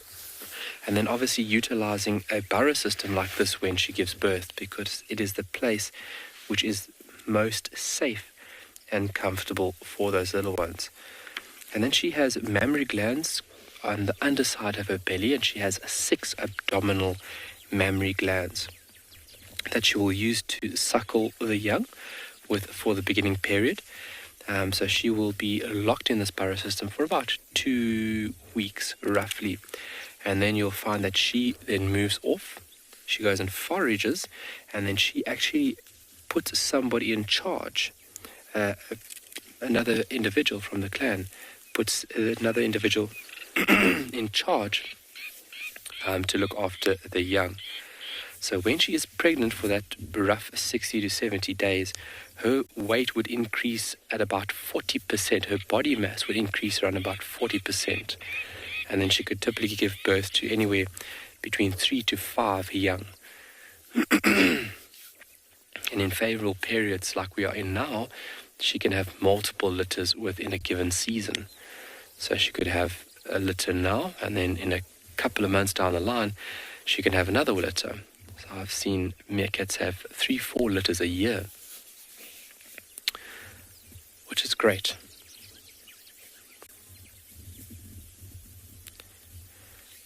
And the little ones are tiny, only about 13 grams when they are born. And because they are so tiny and obviously they lose a lot of body heat, so being exposed to the elements out here wouldn't be good for them. So they remain in the burrow system for about 2 odd weeks. Depends on what's going on, because now Veronique recently saw the brand new ones at the Makala group. And that's because the temperatures were very, very cold because of the rain that we received. And they've actually brought these little ones out earlier, which is very, very incredible. But we're not going to be here for much longer, but let's for now send you over to Steve for a short bit. where he's got an elephant for you folks.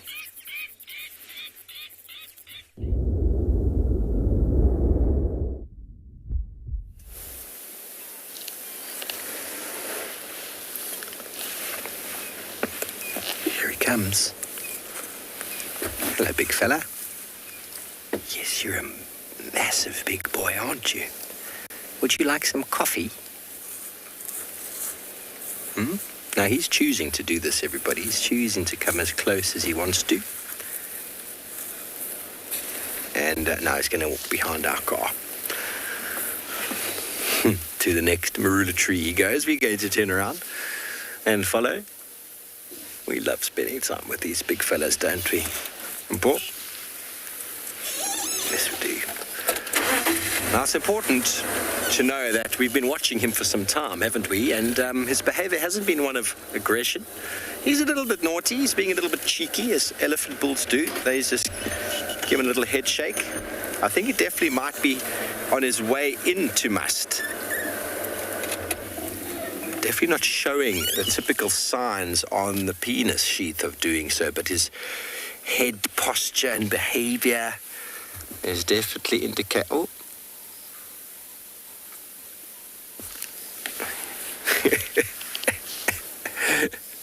What a beautiful view as he walks down the hill. He's on his way down to Gowrie Dam. And we will follow. Wonderful skies in the background. Now he's decided, actually, I'm going to go to Tambeta and have a drink. Nicole, 8 years old, thinks it looks like he's dancing to music. Now, what music, Nicole, would you put to him? A little bit of a head shake music. So he was going to go down to Gowrie Dam, and he's decided, no, I'm going to go to Tambeta, which is just there. He actually is going to be waiting behind this bush for us. It's going to give us a head shake. No, he's going straight to the watering hole, which is Tambeta. It's a watering hole just in front of the new lodge there that used to be where many of our staff actually stayed. Now he's thinking. He's smelling something on the ground and he's going, what do I smell?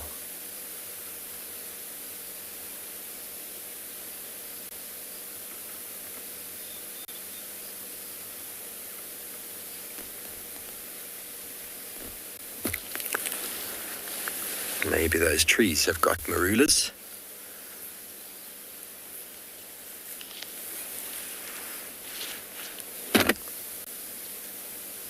Maybe that's the one there he's been looking for. Let's move up again, see if we can get him feeding. We're still going to be very limited. Oh, he's going to go down the hill. Still going to be very limited with off-road driving, so we won't drive off-road for an elephant. Allow everything to just sort of really, really dry up.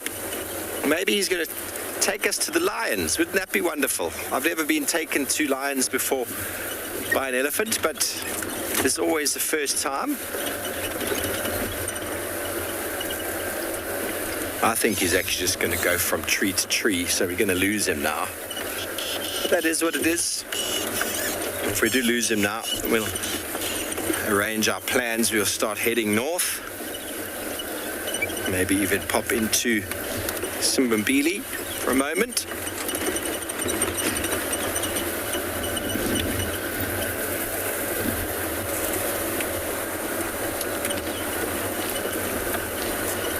Okay, well, we're going to try and get another view of this elephant, but it sounds like Tswalu has got their meerkats out and about. So let's quickly send you over to them.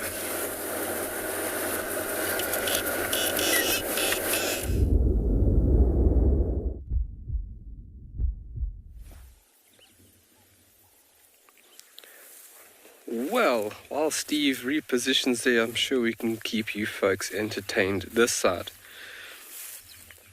Just keep digging. You can see the soil just being displaced there from the burrow entrance. And the young ones are being very playful at the moment. And then you can see Mom up on that mound of soil. She is just keeping vigilance to a very, very high degree. We did have jackal far in the distance.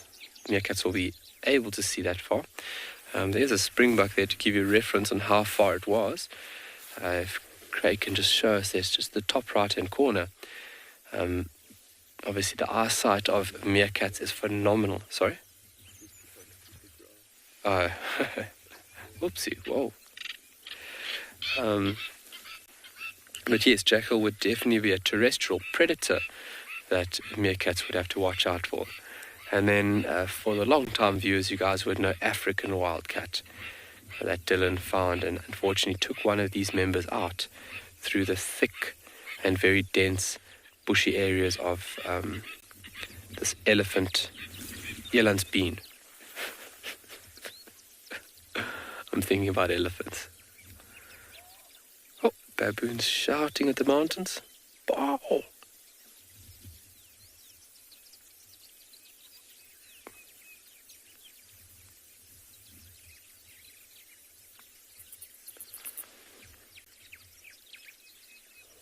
Olive, have the meerkat groups ever fought with one another? I've never seen a physical fight, but I've read that they can be quite vicious. They'll obviously vocalize to try and deter an opposing group, and then showing visual signs. So if you look at a meerkat's general appearance, the way that it holds its tail and moves its body can be a way of non-vocal communication. And I've seen them displace another group by doing this beautiful rocking, display. So I don't know how to explain. Literally, rocking. So the meerkat jumps and gives us like rock, and then lands on the ground and then gives a little jump and rocks again. And that's a very aggressive posture from a meerkat group. It's showing them, the opposing group, that we mean business. So scent is a way on how they deter one another. Scent marking is a very important behavior displayed by meerkats, being in the family group Herpestidae, which they have a specialized anal gland that is used for scent marking. But then if groups do see each other, then visually they want to show that group, hey, we mean business. Because like I've mentioned before, animals don't have that very destructive nature of wanting to engage in conflict. Human beings are the only animals that I know that actively want to engage in conflict all the time. Animals want to avoid that at all costs. So there's one or two tactics to displace and ward off opposing groups. Oop. Some ants maybe. But they can be quite aggressive from what I've read in my time.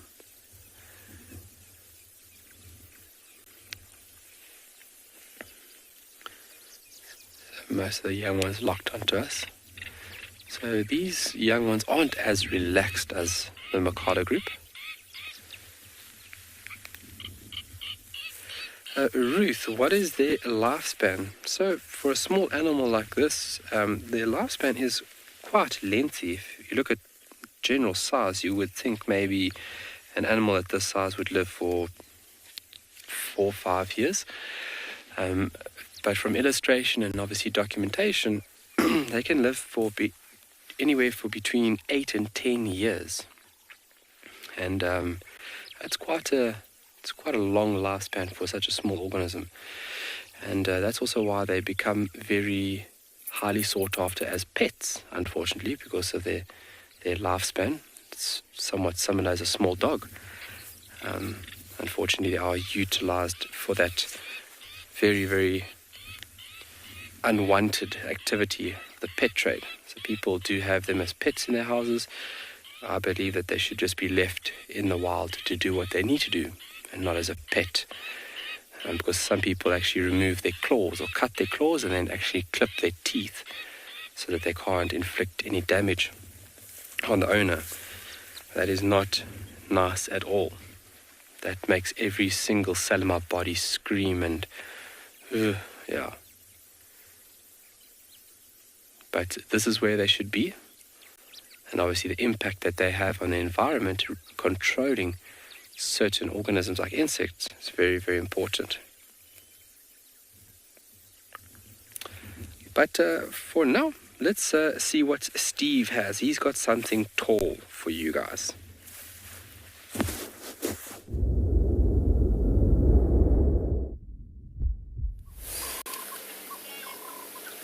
Well, they don't get much taller than this. There's a big, tall fellow that we encountered on our way. He wasn't very hard to find, although I didn't see him until the last minute. Although he is big and tall, they do blend in very, very well with the background. Very nice big male giraffe who is busy chewing the cud. Now, let's go right into his mouth and throat if we can. Now, watch the throat, everybody. As soon as he stops chewing, you go a little bit more. There we go. Now, right there, perfect. Now, watch him stop chewing. As soon as he stops chewing, he's busy. There we go. Watch the throat. Watch the neck. Here it comes. Oh, did you see that? Now, he's busy chewing, masticating, chopping up the vegetation, covering it in saliva. And he swallows it, and it goes down to the belly. The small parts sink to the bottom of the belly, which means they then go into, or the stomach. They then go into the next chamber. They are 4-chambered stomach, and any of the plant particles that are sitting on the top of the rumen itself that are floating get accumulated. Watch again. Watch the neck. Oh, he just vomited again into his mouth. How charming. Now, that is rumination, everybody. He chops and chops and grinds, and his teeth are there to break the vegetation down as much as possible. And then all those small plant parts will sink, and then they go into the next chamber in the stomach and eventually go through the process of digestion. But the first part of the stomach, the rumen, is where the breakdown happens, and the addition of saliva, which is loaded with microorganisms. And the saliva-loaded microorganisms need surface area. He did it again. Need surface area to break down. So the smaller the plant particles, the greater the potential of them to be broken down and utilized as food.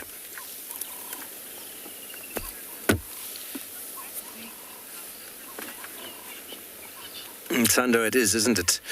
But you can actually see it with quite a number of animals, all the ruminants. So buffalo, there we go again. Watch the neck, and then the mouth will fill with leaves. Bloopsie. Isn't that funny? So you can actually see it in a number of ruminant animals, but no one shows it quite so well as a giraffe. And although he's standing here looking around, that rumination that he's doing is completely automatic. The chewing that he's doing is completely automatic, so he's not really requiring any brain capacity to do so. But now he's going to walk. The typical giraffe-like movement. The camel horse, as he's been called, because he walks like a camel and runs like a horse. Kameelperd is the Afrikaans name for a giraffe. And even in the scientific name, Camelopardalis is also there as well. So, there we go. He's dropping a few pellets on the ground. There's no time for resting. You're eating, ruminating, pooing. It all comes at the same time. There's no real stopping and starting. They don't take moments out of the day to go to the loo, but there you go. He's now going to eat some marula leaves. And by doing so, he actually just takes a whole lot of leaves, puts them in the mouth. He might add a bit of saliva, but he doesn't need to do that. He just has to put a few in his mouth and swallow. And they will come back up in the process of rumination.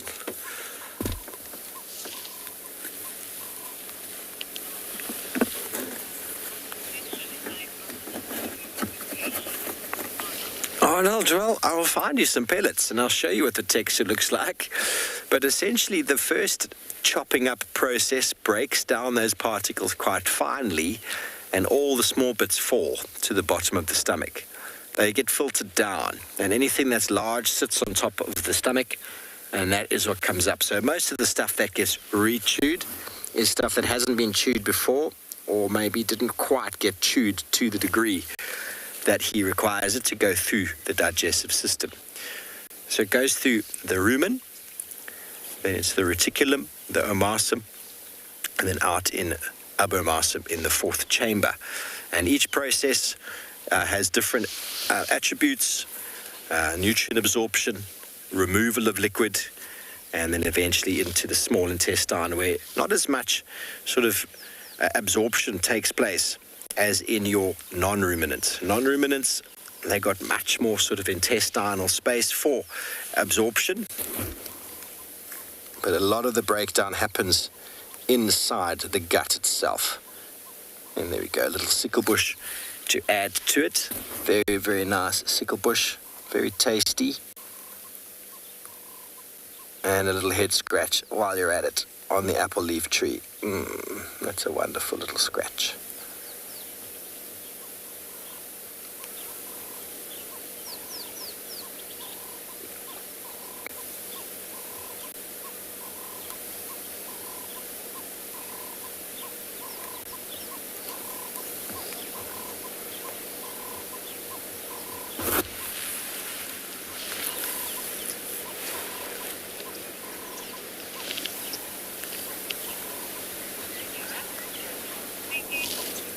Okay, well, we might spend another few more moments with our giraffe and see what he eats next.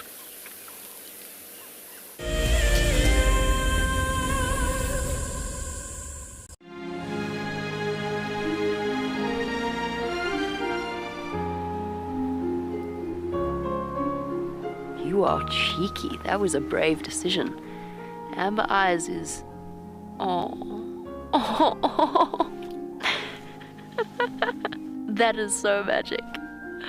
That was absolutely wonderful. Amber Eyes just gave that cub an enormous hug. Expect the unexpected here on Wild Earth daily. What makes Anbion Pinde Private Game Reserve so special is our massive array of habitats. And with that comes, of course, a beautiful diversity of landscapes, but also an incredible biodiversity in terms of plants, bird life and animal life, as well as, of course, our conservation success stories with cheetah, with rhinos, now with pangolins too. Catch up with the guides daily here on Wild Earth. Have you been watching Wild Earth and dreamt of being right there on safari with one of the guides? Well, now you can. Wild Earth is offering you a chance to buy a ticket to dream. You or a friend can hop on board a live Wild Earth show and join our guide on safari. The ticket is redeemable at any of our locations, anytime in the future. Only a limited number of tickets are available, so don't wait. Get your ticket now and start dreaming. Terms and conditions apply. My name is Ross and I'm a field guide at Anbion Pinde Private Game Reserve. I love getting questions from guests on Wild Earth because I love sharing and learning information about nature with new people, and it also makes me feel like you're all joining me in real life. If you want to ask a question on Wild Earth, then you need to register on our website. Once registered, go to our live safari page and submit your question below our live feed. In a world full of upheaval, we all need a quiet and safe space to breathe. A place where anxiety and stress don't exist. A place where life carries on as normal. Escape to nature with Wild Earth.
The ticks have become extremely itchy.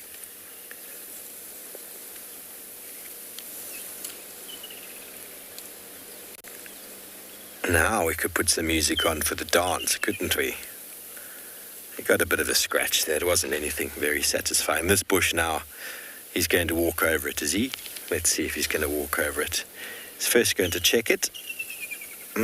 Apple leaf again. I don't really like to eat you, apple leaf, but let's just show everybody that we can eat you.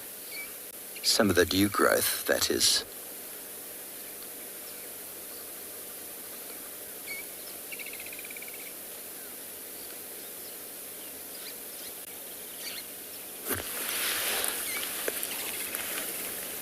It's not a tree you find being eaten very often.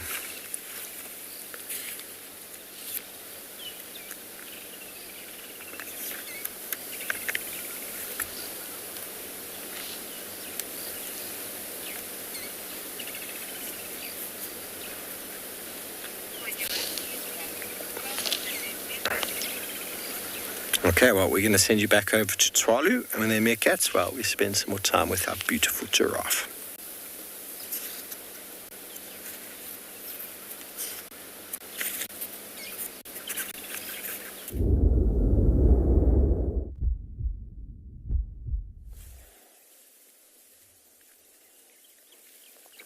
So, how fast can meerkats move? So I'm not exactly sure on a specific speed, but they are very fleeting and quick on the foot.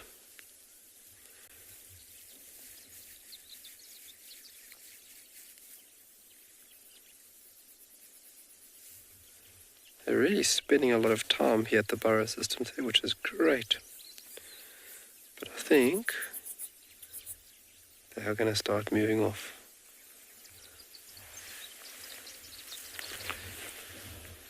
See, one adult has gone to the other side of the burrow. Yesterday they moved off the east, or slightly northeast, and we'll see today which direction they move.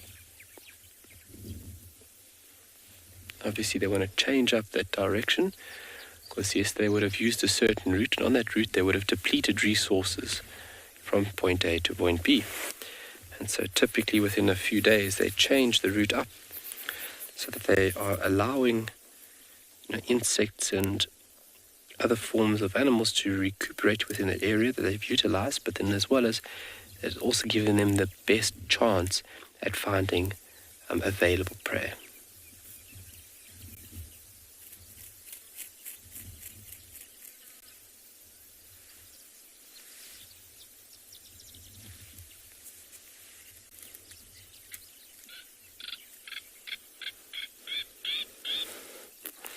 Rhino girl, I'm glad that you like the rock stars, and then I'm very happy that we are here and we are viewing this specific group for you. And we obviously have, over the period that some of our long viewing viewers have been with us, we have built a very, very lengthy story on these guys. I mean, remember when we very first started with Safari Live, this is the initial group that we started with. So there's a lot of ties into this group, and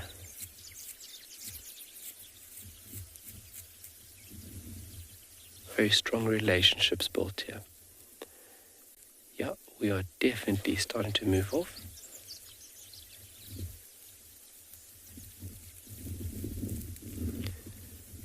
So they'll go off from here and then forage for the rest of the day. And then more than likely returning to this burrow somewhere around 5:30, 6 o'clock.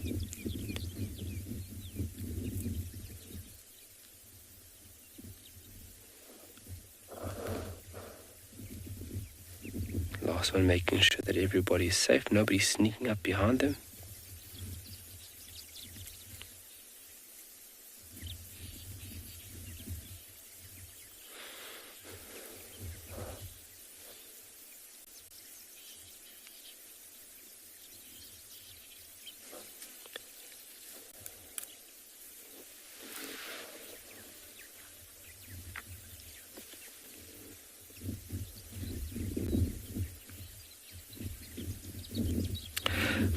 Let's send you over to Steve with his tall animal.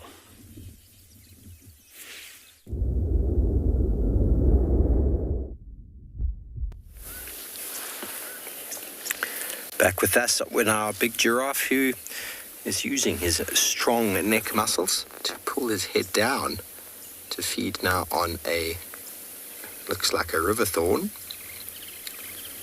Now you see, the benefit of the giraffe's long neck is not only to give them access to the tallest of trees, they're also able to stick their heads in very deep into bushes, and they're also able to feed quite low down. So they are the optimum feeders, and you never see giraffe doing badly. Even in times of drought, the giraffe always seem to be doing well. And so although they have developed this very tall, ungainly, sort of unbalanced nature, they really don't struggle when it comes to feeding. And now he's feeding on a russet bush willow.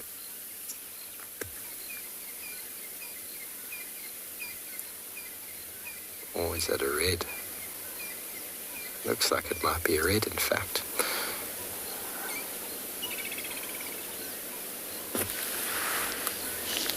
So you see these short bursts of feeding. You've got a little bit of marula, a little bit of apple leaf, a little bit of river thorn, some bush willow, and once his belly's full, he'll then go stand somewhere, or even sit and chew the cud. So very sort of important behavioral adaptations that ruminants have. They can feed, fill their belly in times when it's cooler, more accessible. Aha. It's actually another giraffe on the way. That's what he was looking at. I wonder if we might see a little bit of necking today. I'll let you know. He's looking directly at the other giraffe, but I'll let you know when he becomes available to see.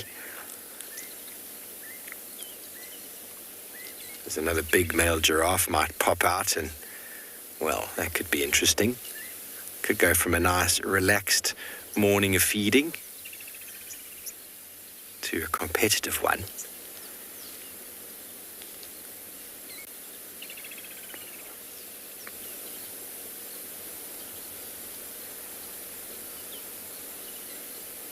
No doubt, a big fella like this will know a little of the other fellow who's also very big. Lee, you want to know how they're able to eat thorn trees? Well, the giraffe's lips are very tough, and their tongue is like a leather belt.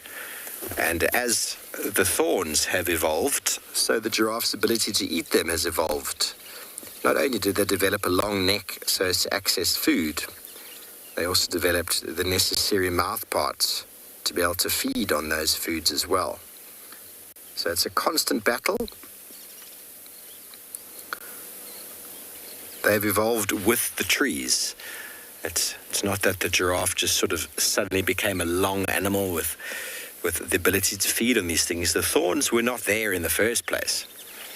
The acacias we find in southern Africa or South Africa have all got thorns. Acacia comes from the word acaria, which means to bear thorns. But in Australia, they've got acacias there that do not have thorns. They've never evolved with herbivore pressure, maybe mainly insect pressure, so those plants are very chemically based. They don't have any thorns, so the tree themselves have evolved different mechanisms. And there's been quite a few studies where, for example, you could take two acacia trees, put them right next to each other, put a cage around one, and leave the other one exposed. And the one that gets fed upon, because it doesn't have a cage, will develop more strong thorns and more defense than the one that gets left alone. The one that gets left alone will still have some thorns, but it won't be as strongly defended as the tree that was left completely alone. I've seen studies, I've been involved in studies myself, and even on the other day I did a discussion on buffalo thorns. The buffalo thorn that I collected out in the bush that was very well utilized, it was even broken by elephants, was very tough, very spiny, and the thorns were very strong. And the branches that I got from the one in camp that pretty much get left alone apart from the nyala were very soft, very delicate, and very sweet. So even in the same area over a short period of time, these plants develop differently. And we're talking about eons of time that have gone past, that the giraffe that was once a short little animal has become this tall beast of a thing. And so thorns are really nothing to a giraffe. They actually quite enjoy the thorny trees.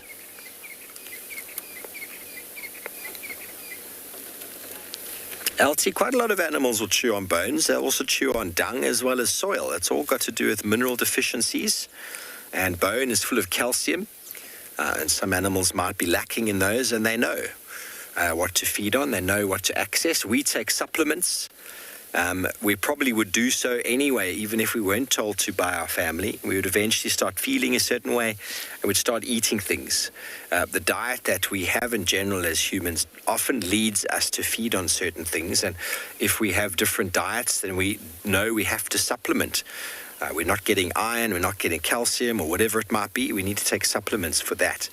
Animals are very, very clued up on what they're missing and what's needed in nature. And you'll often find giraffe and kudu, especially pregnant kudu and giraffe, feeding on bone so as to access the necessary calcium for the development of the fetus. Tortoises will feed on bone as well as on hyena dung, which sounds quite disgusting, but it's to help them develop their bone and their calcification of potentials. Warthog, porcupine, all will feed on bone. And obviously, as we know, many and all the scavengers and all the predators that we know feed on bone. Even if they weren't predators, they'd probably at some point feed on bone to get that necessary nutrients. So many soils are quite rich in lots of minerals that might be missing. That's why if you ever know of farmers that have grazing cattle or whatever animals they might have, they often put out licks, specifically salt licks, which are loaded with all sorts of minerals and nutrients that might be missing in the area.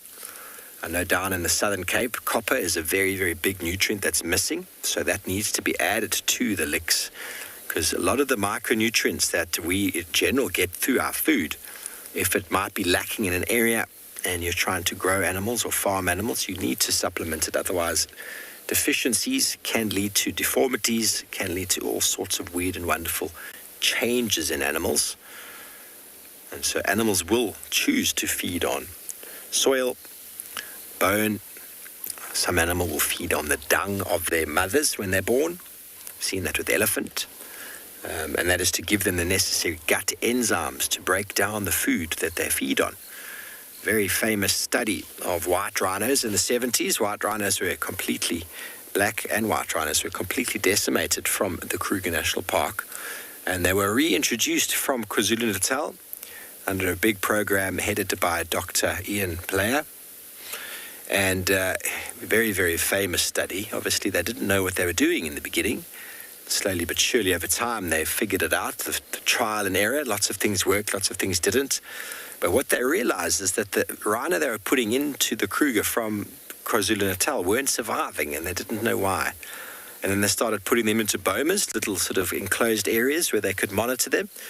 And then they still weren't doing well. And then what they noticed is that if they could take dung from rhino that were in the area and they could mix it in with the food of the rhinos that they were bringing in, that bacteria and gut flora enzyme sort of activity was put into the system, and then those rhinos are able to digest the food that they were feeding on.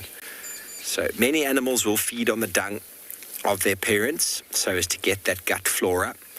And there's huge debate and there's huge discussion in human birth that there is obviously, no doubt, in natural human birth, there's some transference of that sort of thing into the gut flora of babies, which enables children to sort of have a much better ability to digest and cope with foods that are on offer.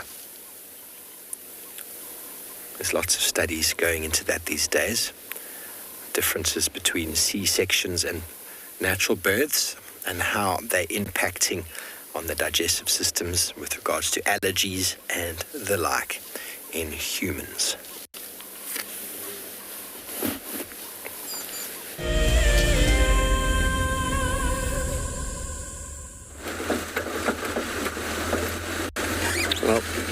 Steve is talking about research. We've been following a male leopard track that's decent. It's a fresh track, but he's just eluding us. We had, where the track's kind of cut off, we had the impalas alarming, went in there, but the grass is about this high over my head, so he cut off right here into the block.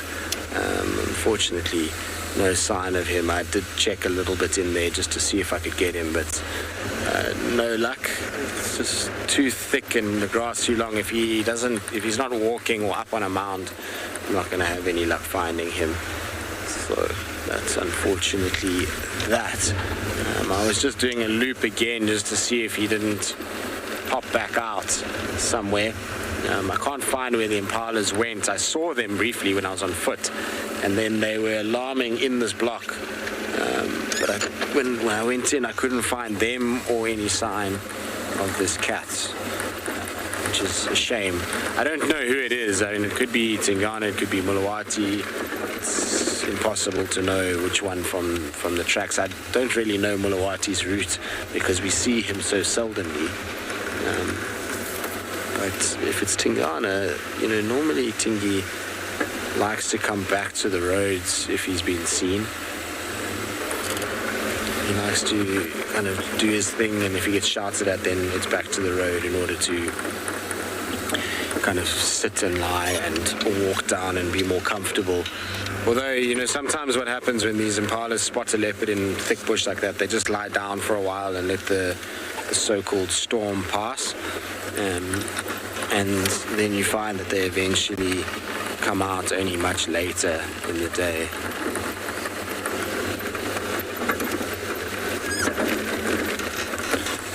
No, he hasn't come out.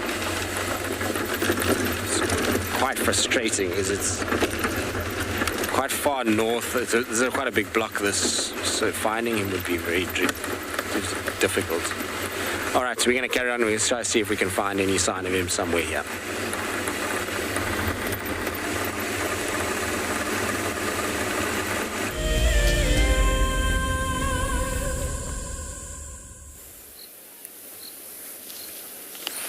Well, we haven't gone very far, everybody.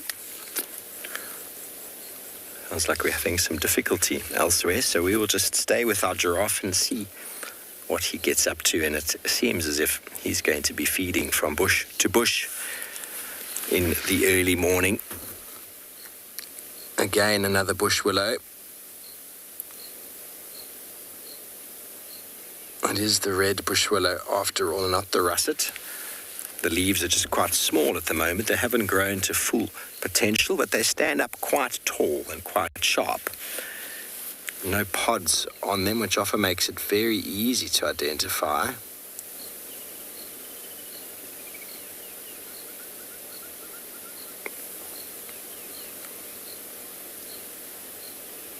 Very high in tannin. You can make a very nice tea out of the leaves of the red bush willow.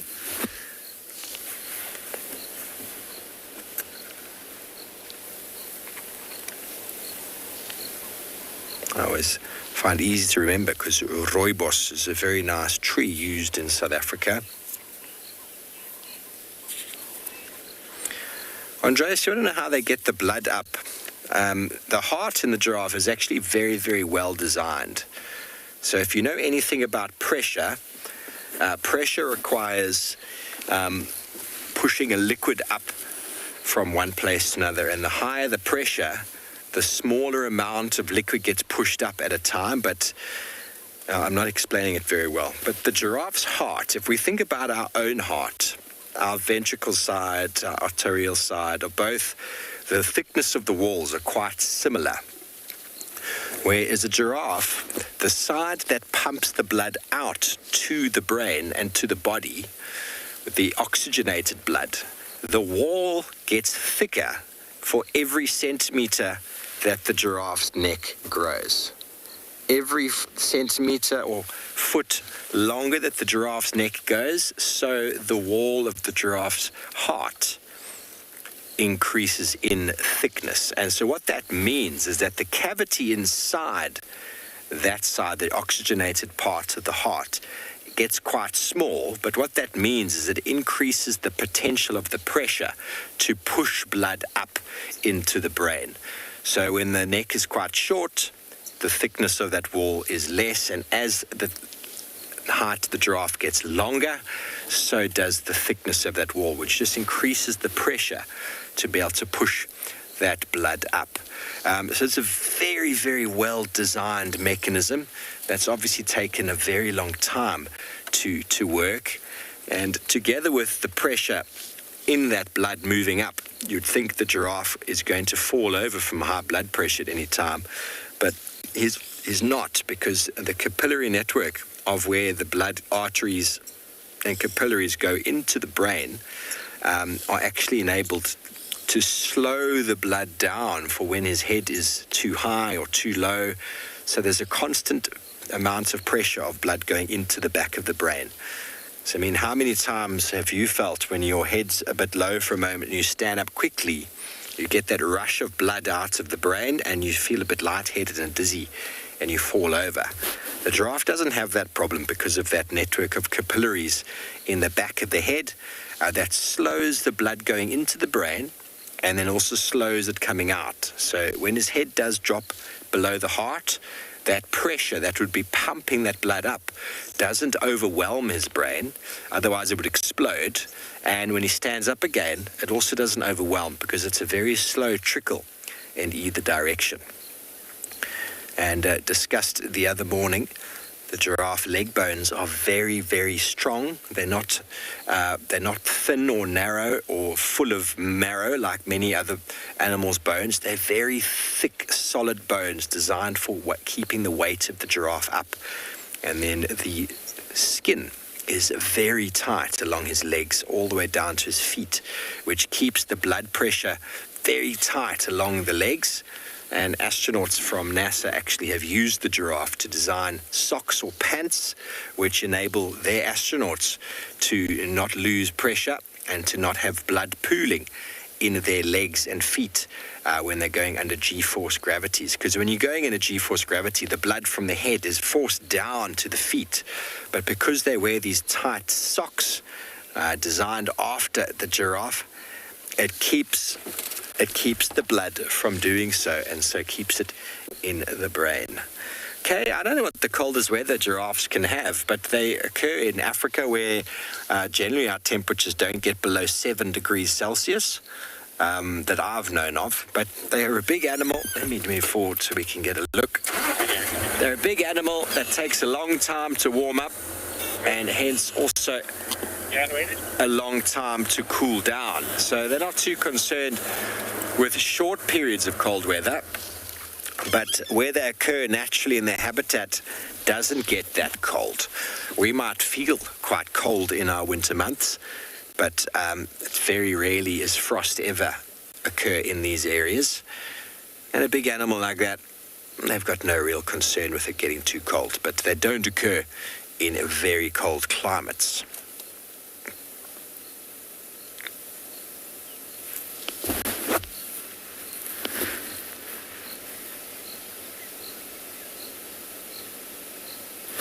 So his head is down at the moment. So having the head down like that, you can imagine there's a little bit of pressure of the blood pumping, because the blood that's trying to push itself all the way up to the brain is now pushing at a much easier angle. So it could cause all sorts of issues in the head, but due to those capillaries in the back of the brain that slow down the amount of blood going in, and then the same as he stands up, slow down the release of that blood. Otherwise, the giraffe would constantly be falling over and hitting their head. And that is one of the biggest causes of mortality in giraffe, is them falling down and damaging their head. Okay, well, it sounds like Tswalu Kalahari has found some giraffe. I wonder if they're cooler than this fellow.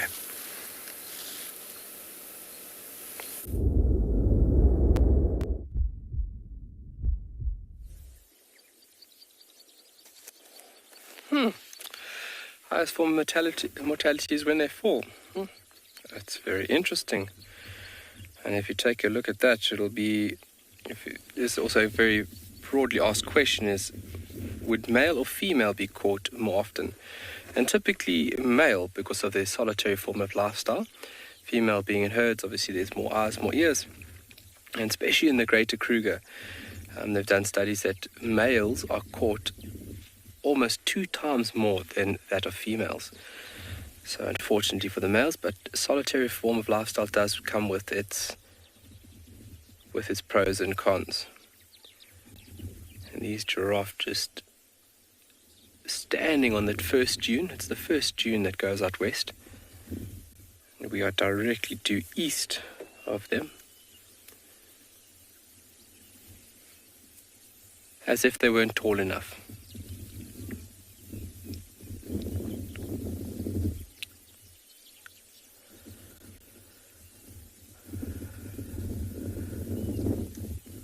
Alpha Dog, what is a giraffe's best defense? Those very, very large hooves. So a hoof is very large. A big bull, I think it'd be anywhere about 15 odd centimeters long. And obviously that keratin sheath or layer that grows around the bone is very, very hard. So a giraffe can kick and it could inflict serious damage onto a lion or any type of threat, and then as well as stomping on the item as well, or the threat. And a giraffe is fairly hefty. Even a female, the weight of a female would crush and fracture bones of a lion if she had to physically stand on lion. So running would be one way, but then obviously, like Steve mentioned there, falling is one way on how injuries would take place. And obviously a giraffe's footing could be lost, but if it was on close quarters, defense-wise, lashing out with its front and rear hooves, and then as well as stomping on the animal itself. Very, very dangerous. I've come very close to seeing very, very bad injuries when game capturing giraffe, and their legs just go out at a volatile rate, and they just almost like they have no control, like they're almost spasming, how their legs get lashed out, and can be very, very dangerous. Craig, on the radio clear? On the road here, folks, we've got a beautiful bird. I think we have seen this bird before. Here it is. Yes, well, we've got a view of it. That is a spike-heeled lark. You can see from the lack of tail that it is possessing.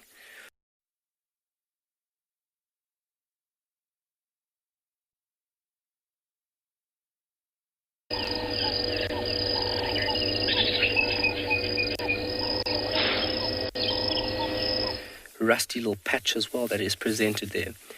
And typical of this bird, you should find a few of them together. Yes, there's another one.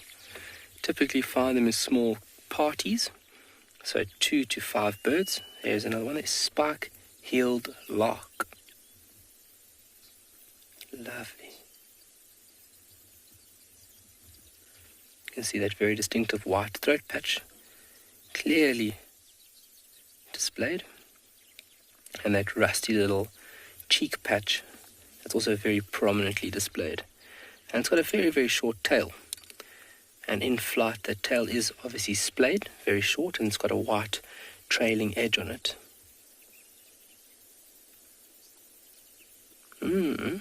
Collecting, look at that. So like larks do, they create nests that are concealed within tufts of grass. And this grassy section that is just to the right of us is perfect for the nesting of that beautiful species. As you can see, it's collecting a lot of items there, so more than likely has a little nest here somewhere, and it will go feed the chick. And the concealment is obviously the best form of defense when you are nesting on the grassy plains like this over here. Here comes another one. Whoa. Their call makes me think of a water bird, something like a little wader. Trip, trip, trip.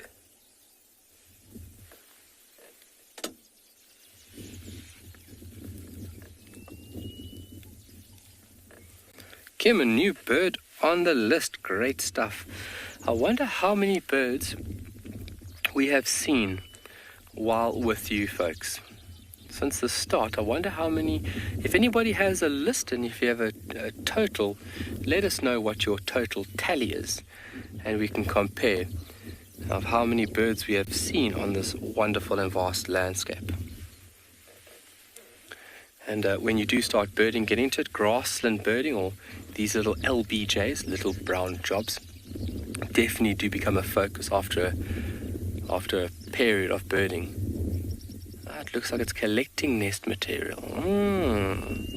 It is. Let's see where it flies. Maybe we can find the nest. Oh la la. Did you see where it went down, Craig? Okay, so Craig's got it in view there. So if you take a look at the dark patches, that is elandsbeen. And then in amongst that elandsbeen, you can see the grass stems coming up with the inflorescence. So typically grass grows from a central point, and that central point is perfect for a bird to hollow out a little dome or little cavity at which they will line the nest, and that would be suitable for laying eggs and then rearing the chicks. But now think about all the predators. And we've got snakes, we've got jackal, we've got mongoose, which mongoose are very, very sneaky animals, and how they evade all those predators is remarkable. I think that is the nest site. When you are looking at nests and you want to ID them and have a close look, obviously just respect all the time, guys. It is a beautiful thing, and it really becomes very sorry, FC, you're going to have to go with that again, please.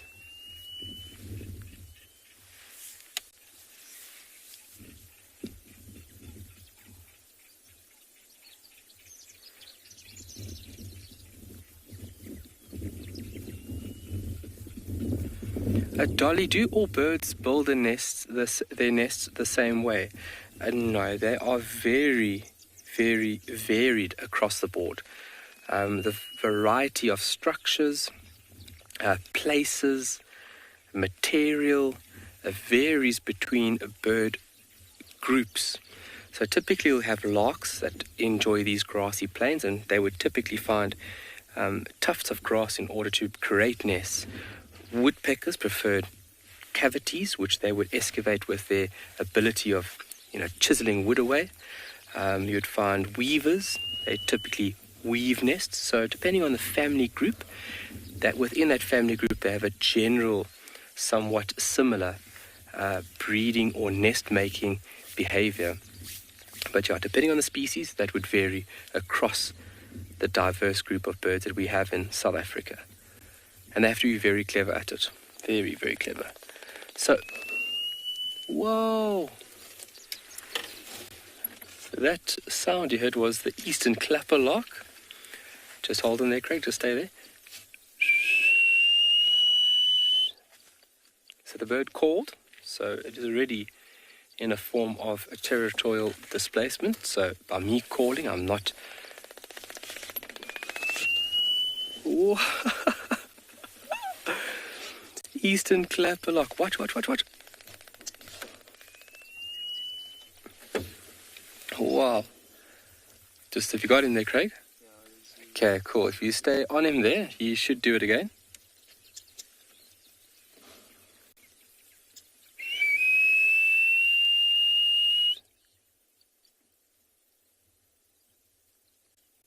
So he should fly vertically, flapping his wings very, very fast, where the tips are actually touching each other. There he goes. How incredible.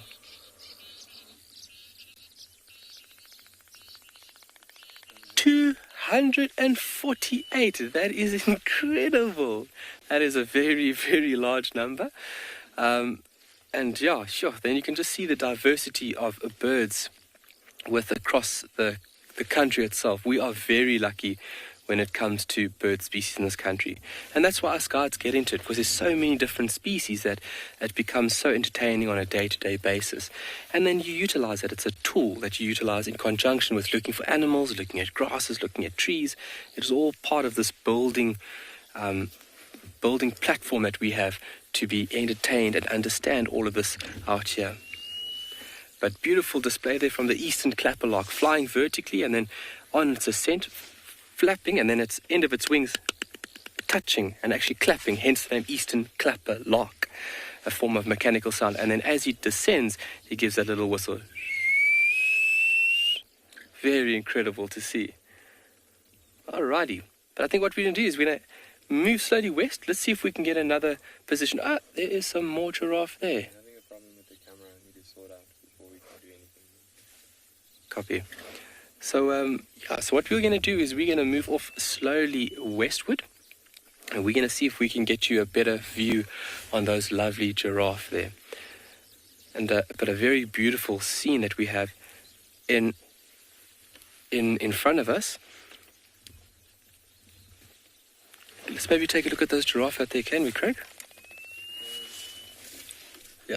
Having a problem with the camera. Sorry. How do you sort it out? Okay. Well, so let's just try it. Craig will just try his best to get us there quickly. There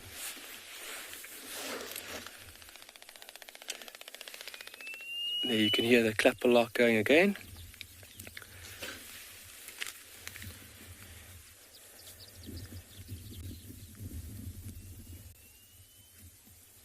Alicia, when giraffe drink water, do they get dizzy? So they have special mechanics within the neck and then as well as just before the head that enables them not to get dizzy. Obviously, if we get up too fast, the blood rushing to our head, we sense dizziness. But they have very special mechanics, obviously, because their biology is extremely off the normal chart, so to say. So they have special tactics that allow them to go down to that position, to drink water, and then to come back up and not to get dizzy. Just like Steve said, a lot of the injury does come from giraffe falling over, losing its footing, and that would be very, very dangerous for a giraffe. So a giraffe would not want that at all costs, being lightheaded and losing its footing, because injury can take place once an animal lands at that weight and hits the ground. And then if it lays down like that, it will unfortunately die. A giraffe will never, ever, ever lay down flat on the ground. Its neck has to be up at all times.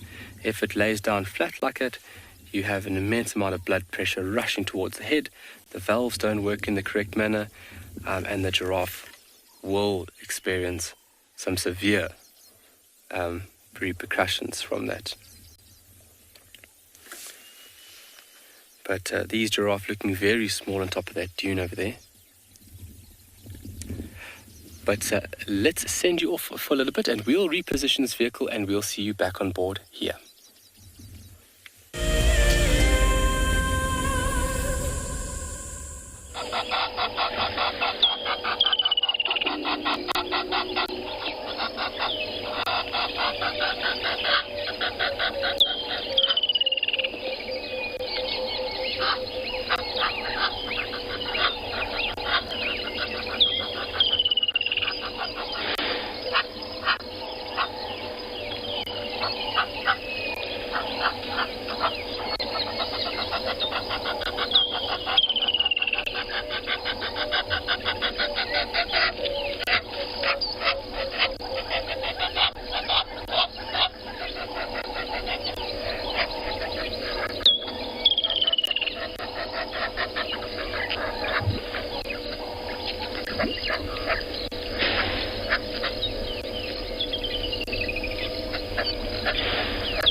Welcome back to Djuma, everybody. We moved on from our giraffe. We're just going to head up towards the northwest. See if there's been any sign of the Talamatis. This is where we had the buffalo yesterday afternoon. Just going to have a look around Sydney's dam there, see if maybe they came in. Apparently they did, but I didn't see any tracks yesterday. I saw them definitely go out. But as you know, these animals are moving. Nothing to stop them from coming back.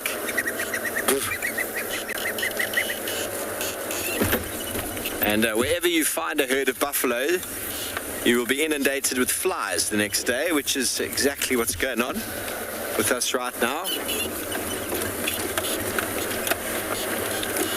The flies follow the buffalo in the dung and they breed. It's all natural process, of course, but Paul doesn't like it very much, do you? No, he doesn't. We spend time with the migration herds.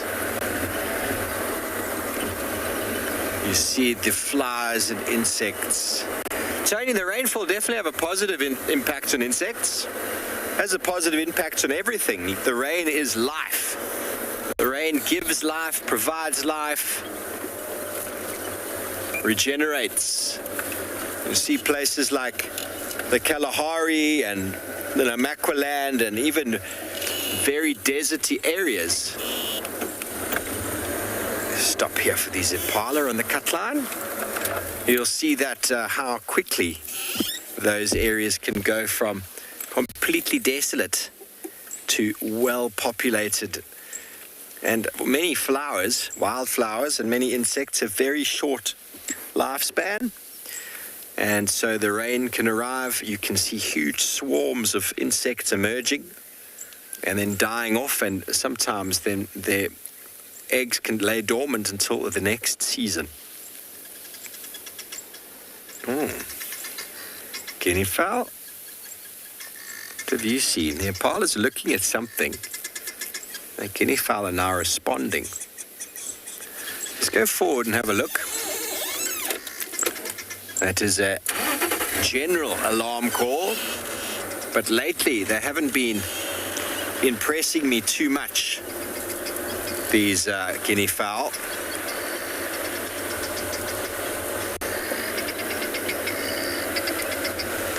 Impala's shouting is far more reliable, as we discussed. But I do hope we don't lose signal. This is an area where we get a bit of a dip.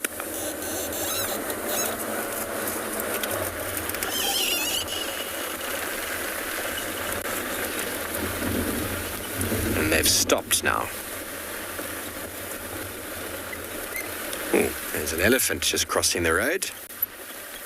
He wouldn't be the cause of the alarm calls.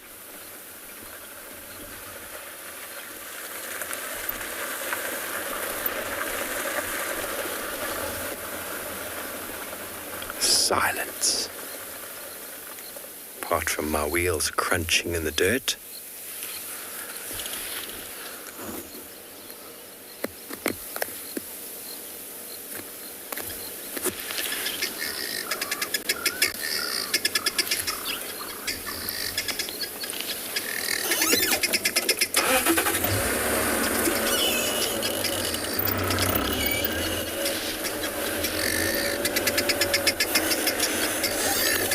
Let's first just show this guinea fowl behaving badly, and then as soon as you've had enough of his noise and antics, you can go over to Tswalu Kalahari with Kyle, who has got a bit of view, it seems, of his giraffe.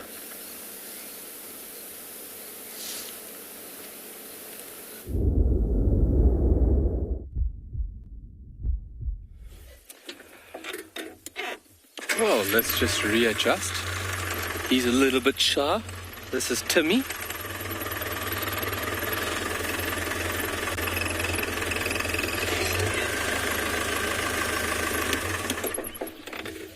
Standing in the shade of a beautiful silver cluster leaf.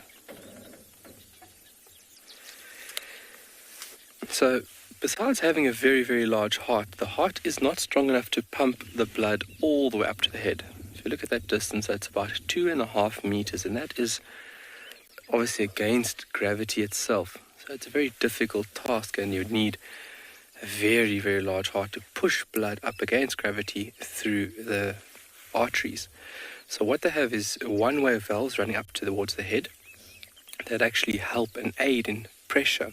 So the heart pumps up through the valve, and then hence a one-way valve. So once it's gone through the valve, the pressure, if it wants to move back down, the valve then closes, stopping the blood from moving in the opposite direction. But now when the giraffe goes down for a drink, if you think about it, the network of blood vessels inside the head are very, very delicate themselves.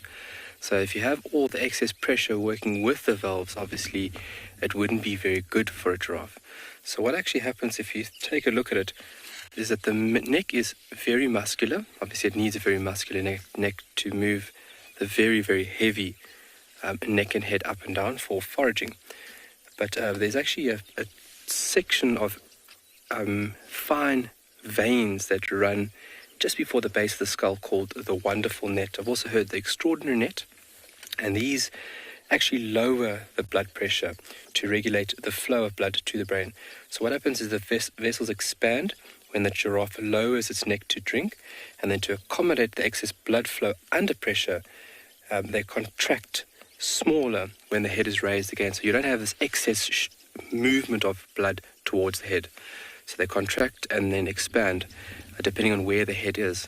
And that eliminates that dizzy effect. That's just blood rushing towards the head if you get up very quickly. But a wonderful system to eliminate this animal from getting dizzy.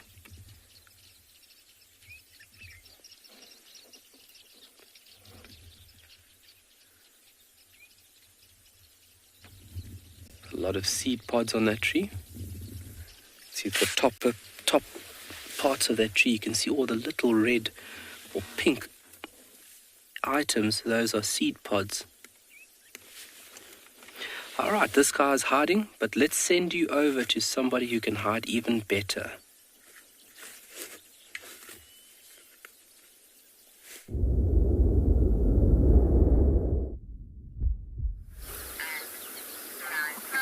Well, this little fella is not hiding much these days. He's always out and about. It's Tundi's little cub that is now up, beautifully posing in a jackalberry tree. He's taking it very, very easy this morning. It's right where we left him, or where we found him yesterday afternoon. He's just come up a little bit towards the tree itself and is having a kind of beautiful view. You might see a little light every now and then.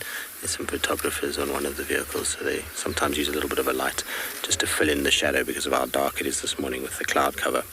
But we've had a kind of difficult morning in some respects. We've been following tracks for a male leopard miles.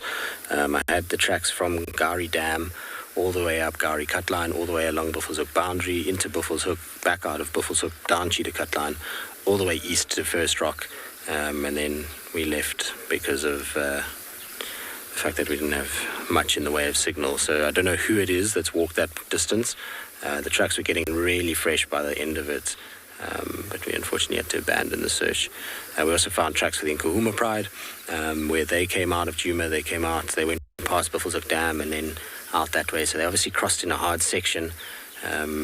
For Steve not to have seen them, there's lots of hard sections around that block there they were in yesterday, and they went also all the way to First Rock, and then they turned and they've then gone kind of back west along Gari Main and south into Little Gari, by the looks of things. So it's a lot of movement from various different cats last night, and there's been a lot of following of little paw prints everywhere, for not much reward until now.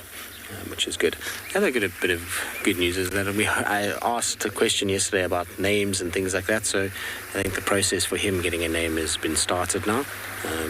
Hopefully we'll be able to figure out exactly what he's going to get called fairly soon, but they're going to ask the Djuma guides particularly to provide names for him, so that'll be good news and we'll be able to give him something. There's a few that have been thrown around, so we'll see how it goes.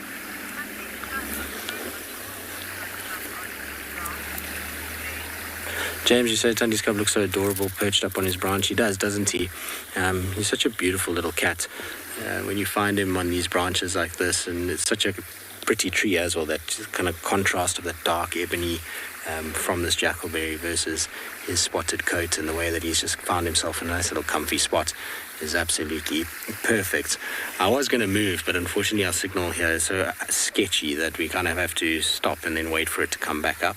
It doesn't stay if we move around, so we'll just be patient, and we'll move just now to get sort of more of his face looking at us. But for now, it's tail and bottom that we are seeing, and a little bit of a side eye every now and then when he feels like it. Pretty though, eh? So this is what we've been talking about the last few days, is that the cats, you will find them in trees eventually, especially young cats like this. And because the lions walk pretty much past here, I wonder if he didn't see them at some point and decided, I'm going to go up a tree. Look at that face. Hello, beautiful boy. I think he's bored of waiting for Mom. I mean, it has been a full day since she left. I found her tracks also going way north.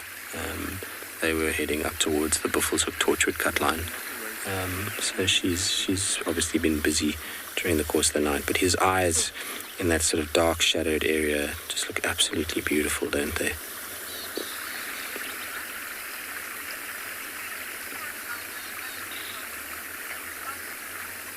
Alright, we're going to sit with this cat a little bit longer. I'm just going to reposition slightly so we get a slightly better shot.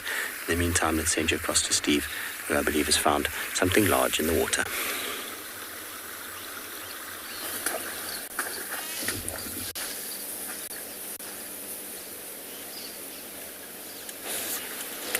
Welcome to Buffelshoek, everybody, where we had a hippo in this little puddle. Then I have to move back, though, to try and show it to you. It's moved away. Right next to the road, this little drainage culvert. Didn't mean to influence the hippo in any way. But obviously was out feeding last night and decided Sydney's dam was a little bit too far for it to go. You see it then, Paul? And there it walks. I'll probably go back down to the watering hole now. Just a little break along the way, you see. Like to submerge themselves in water. Sorry we can't get you a better view, but this is a live show, and the hippo has walked off. So we're going to continue on. Maybe we'll get a view coming around, but just now walked into the block and away.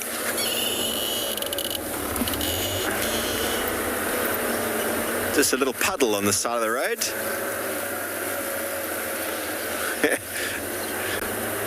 Who says hippos can't jump? Just jumped over that log.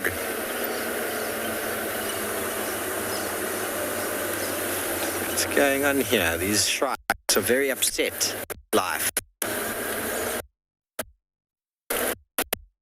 Long-tailed shrikes on my left-hand side.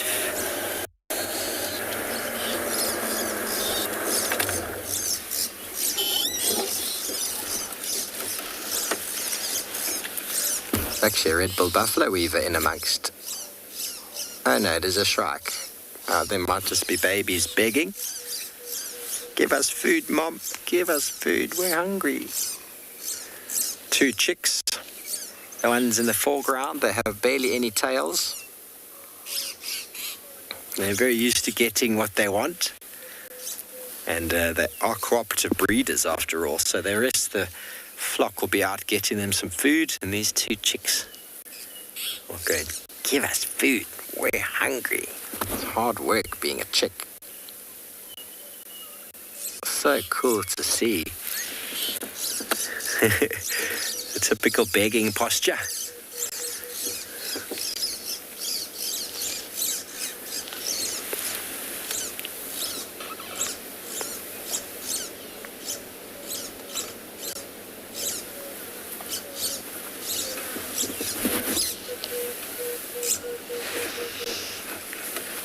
I wonder if I can spot the nest. They wouldn't have been... Oh, oopsie. That would have been funny. Nearly fell. Now the nest is a little ball hidden inside vegetation. It's possible that they've flown from one tree to another.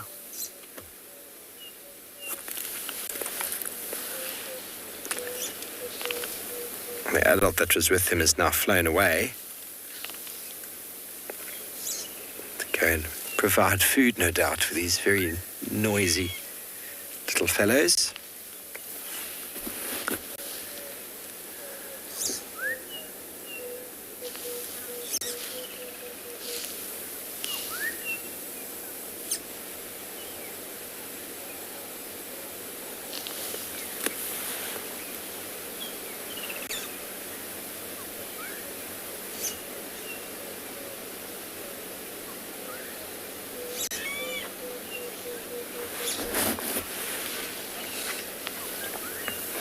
Okay, well, a few little youngsters on show today. We've got these two young little birds, and Tristan's got a better view of a young little boy leopard.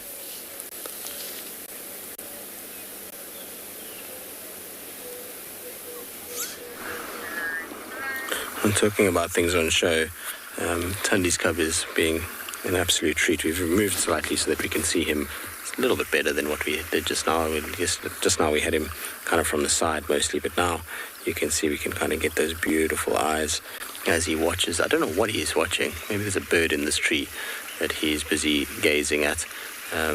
He is in a jackalberry after all. I don't see any jackalberry fruits though, so it's not attracting things like green pigeons, but maybe there's some birds that are moving around and landing and kind of making him fairly curious.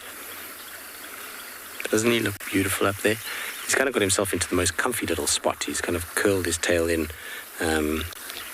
where there's a little branch that joins, and he's got his kind of bum shifted in there so he can just take it nice and easy and doesn't really have to move too much or worry about anything kind of slipping or falling. The only problem is that front section doesn't look like it can stretch out enough for him to get really comfortable. It's cute though. You can see that brain is working absolutely overtime at the moment.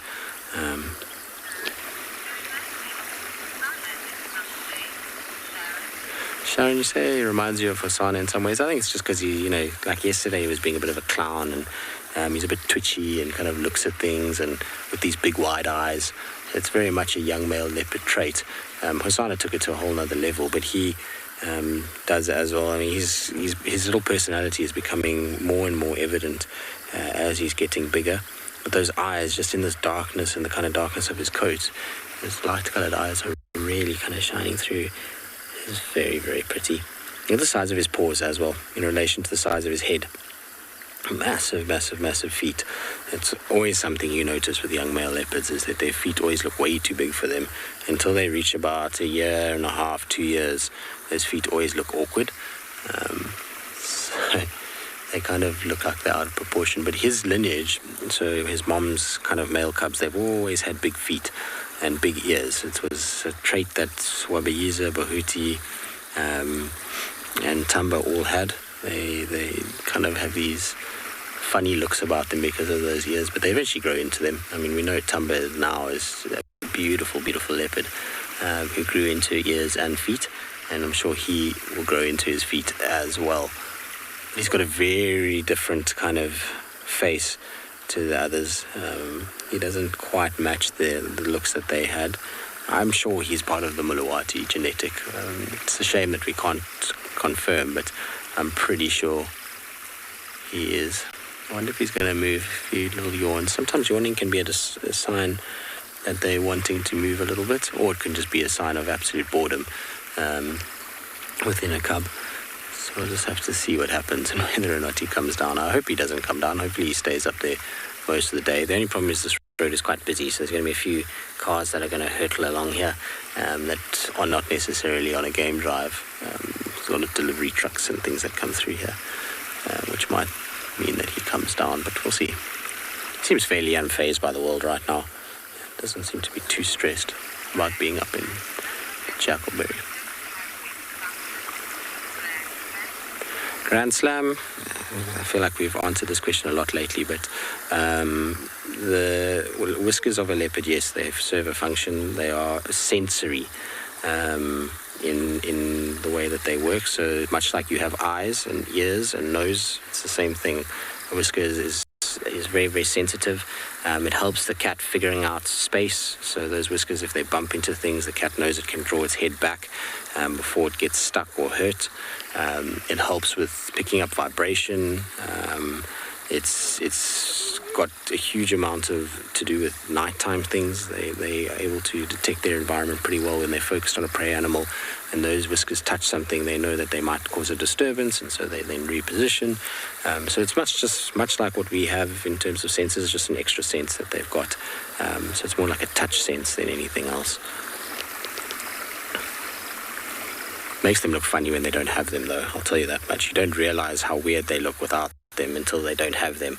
I've told this story many times before, but we had a little leopardess down in the south who was also curious, and she was curious of a fire one day and got her face too close to a fire and burnt all her whiskers off.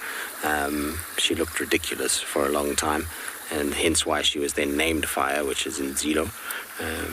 She, for some reason, decided it would be a good idea to investigate, but it was very, very, very funny because, I mean, obviously she was fine and nothing happened to her. She didn't burn her paws or her nose or anything like that. It's just her whiskers kind of went all stubby, and she looked strange. And like I say, you don't realize it until you actually see it. I'm sure there's some photos out there of her when she was whiskerless. For those of you that want to see a whiskerless cat, hopefully somebody will have a picture of it at some point. It was in 2013, I think, 2014, beginning of 2014, somewhere there. For those that want to go back and try and have a look. But look at that face.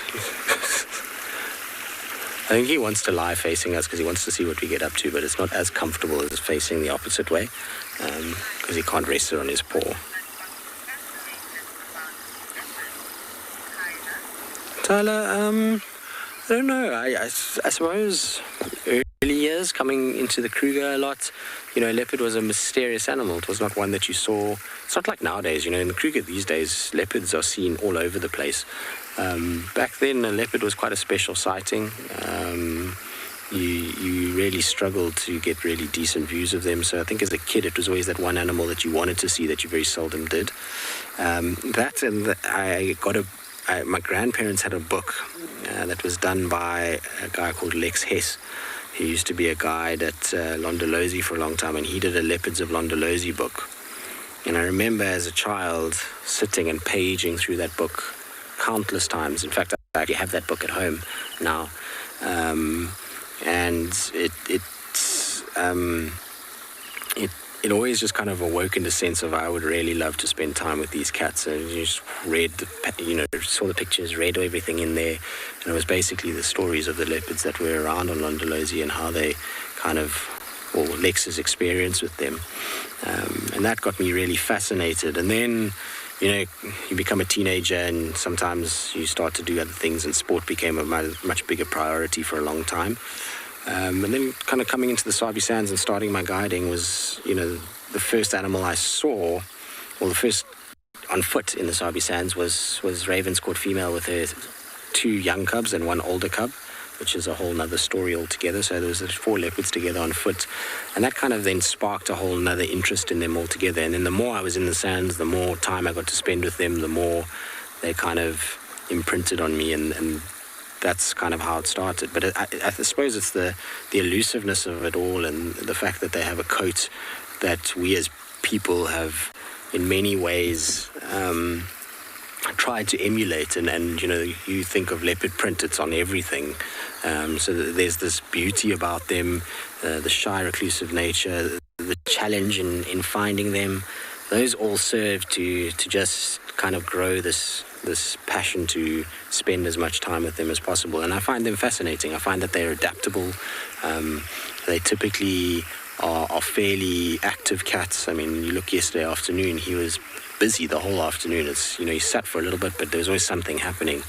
And so that kind of just has only stimulated it more. And then as my guiding career went, when you're with guests, it's a very different thing. You can't do things for yourself. You're doing things for what the guests want and what they want to see, which is perfect. But coming to Wild Earth, it allowed a time and an opportunity to spend with more and more of my time with them. And I'll always be grateful for the last 4 years. I mean, I've spent more hours with leopard than I think most people or most guides will ever spend. And I've learned a lot from them because of it. And so the more I spend with them, the more I want to spend with them.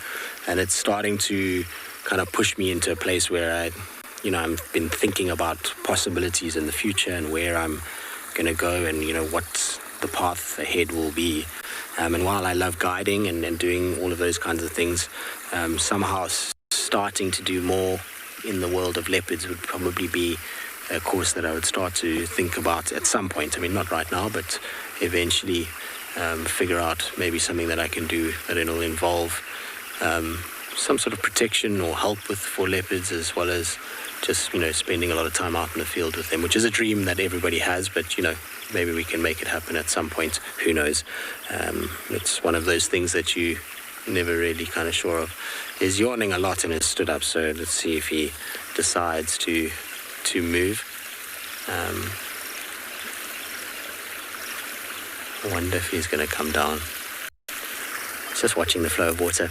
So yeah, I mean, that's a long-winded answer to a simple question. But I think that book and my grandparents giving me time out in the wild were those two that sort of sparked this fascination with these guys, to the point where I was able to, make a career of actually seeing them more often and spending a lot more time with them. I am enamored with them is probably a good word. So I enjoy the whole process of looking for them, trying to find them, spending time with them. I think that's it, really. And now I'm going to have to try and see if I can start seeing all of them. It's going to take a long time, but to try and figure out a way to go and spend time with snow leopards and with Amur leopards. There's a few that will be near impossible to find other than with camera traps, but at the end of the day, you can give it a bash and see how it goes. Anyway, enough of me rambling on about why I like leopards. Let's send you across to Steve, who sounds like he's on a mission.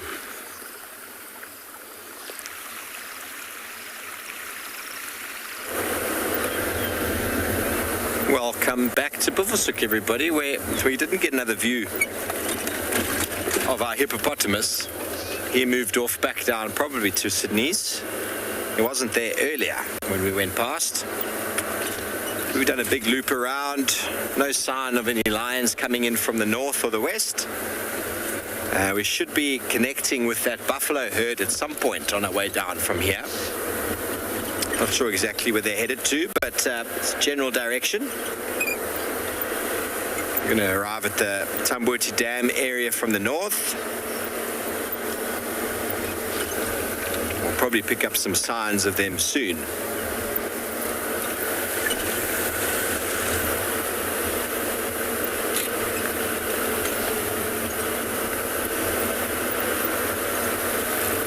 So Davy and Lauren are back today to start tomorrow morning. And Sebastian, who's been at Ngala, will also be back this side, back on the vehicle from tomorrow morning, and I'll still be here for the next 2 weeks. Tristan and Paul and Theo will be leaving in the morning, so their last drive this afternoon. Been wonderful having the gentleman around. Wonderful working with Tristan, of course, as always. Too short and too sweet it has been.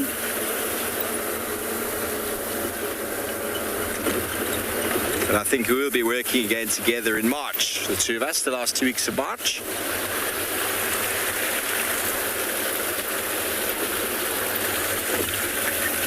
Okay, well, we're going to catch up with our buffaloes shortly, I believe, but in the meantime, Tswalu has stopped to smell the roses.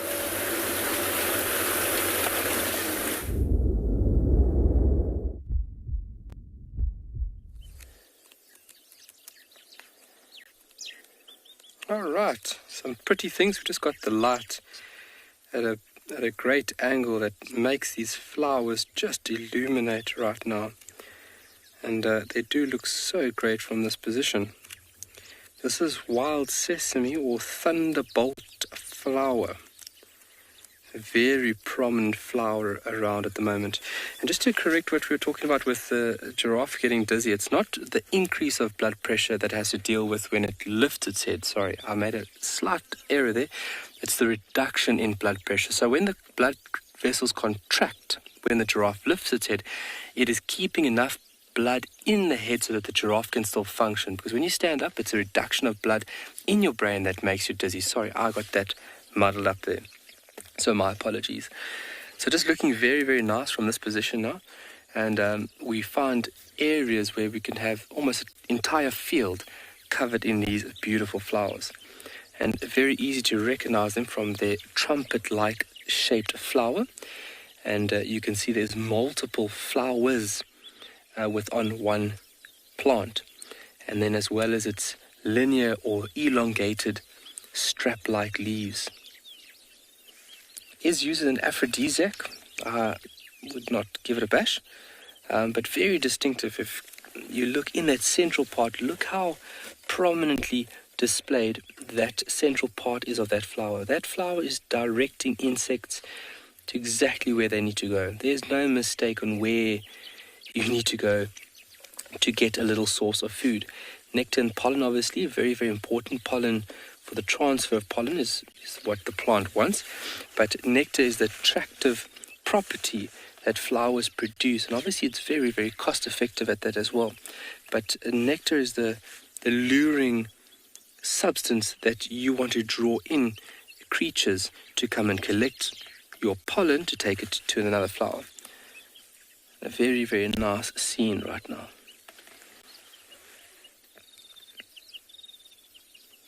So bees of various kinds would pollinate this flower. You would find certain beetles even. Moths and butterflies, maybe moths, but butterflies, that's very, very long.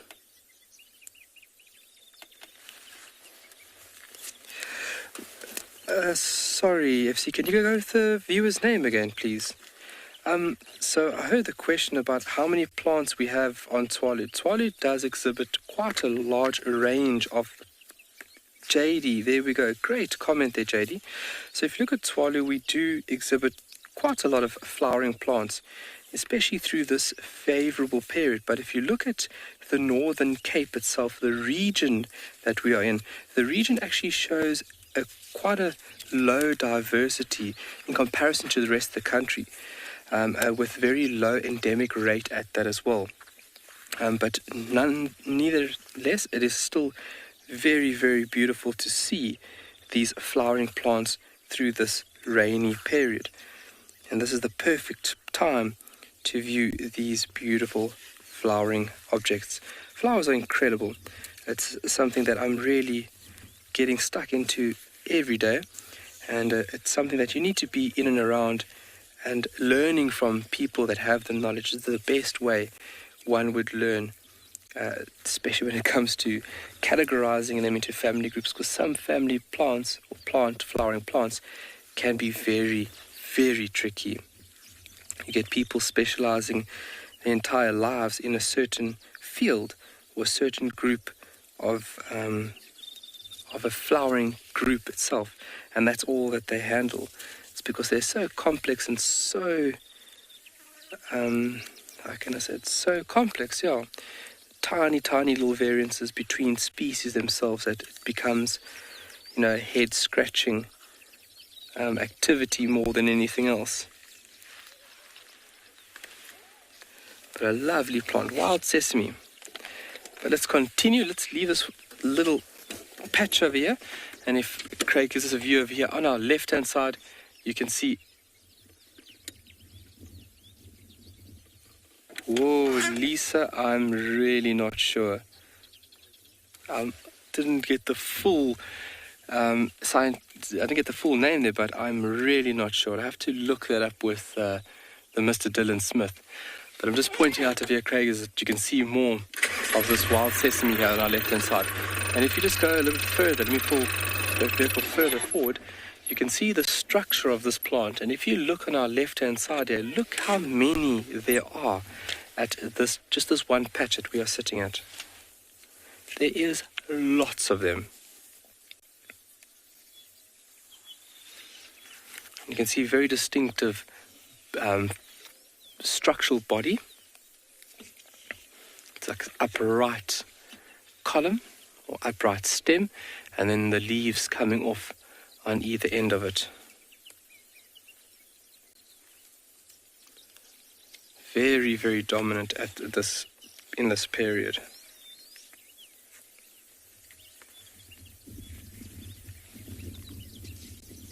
Lovely stuff.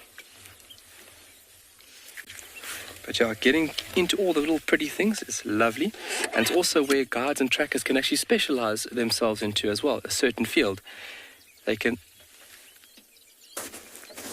It is a very beautiful flower, DJ. So guides and trackers are very lucky that we can actually specialize ourselves into specifically flowers. You can do qualifications that allow you to give yourself a very broad understanding of flowers in South Africa, their ecology, their biology, you name it, and then specifically the family groups, because South Africa exhibits a very, very healthy diversity, especially if you go down to the Western Cape, the Fynbos biome. Within that region, you have an estimated of 8,700 different flowering plants, which is absolutely mind-boggling. And that's where the nitty-gritty work really comes in. Blood, sweat and tears comes into that area to ID them and understand their relation to each other.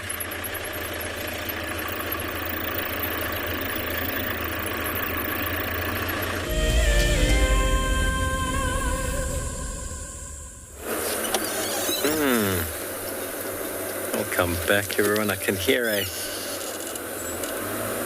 cuckoo shrike. Wonder if we'll find him. There's a fork-tailed drongo up there. Wonder if we'll get the cuckoo shrike. It sounds like. Can you see the forkies up there? Black cuckoo shrike male looks very much like a fork-tailed drongo. Oh, he's gone. Little bird parties.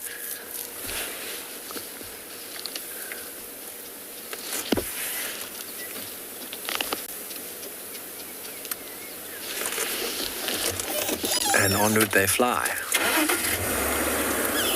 Talk about flies. We found the buffalo dung all over. They came across and through.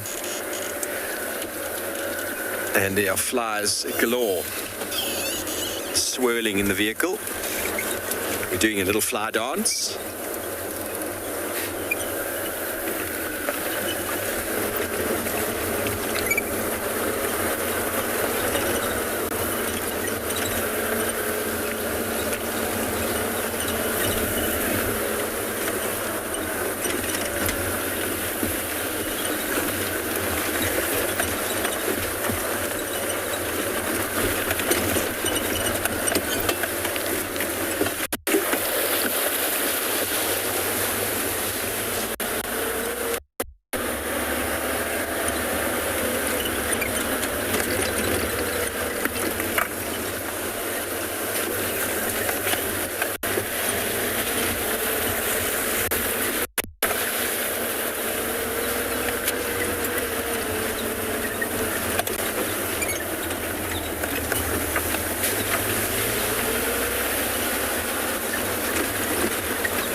Well, this leopard is being a ridiculous sausage right now, because you see the height that he is now climbed. So that's the tree. Now, you might just be able to see his paws. The camera really can't go much more than where he is at the moment. That's how high above us he is.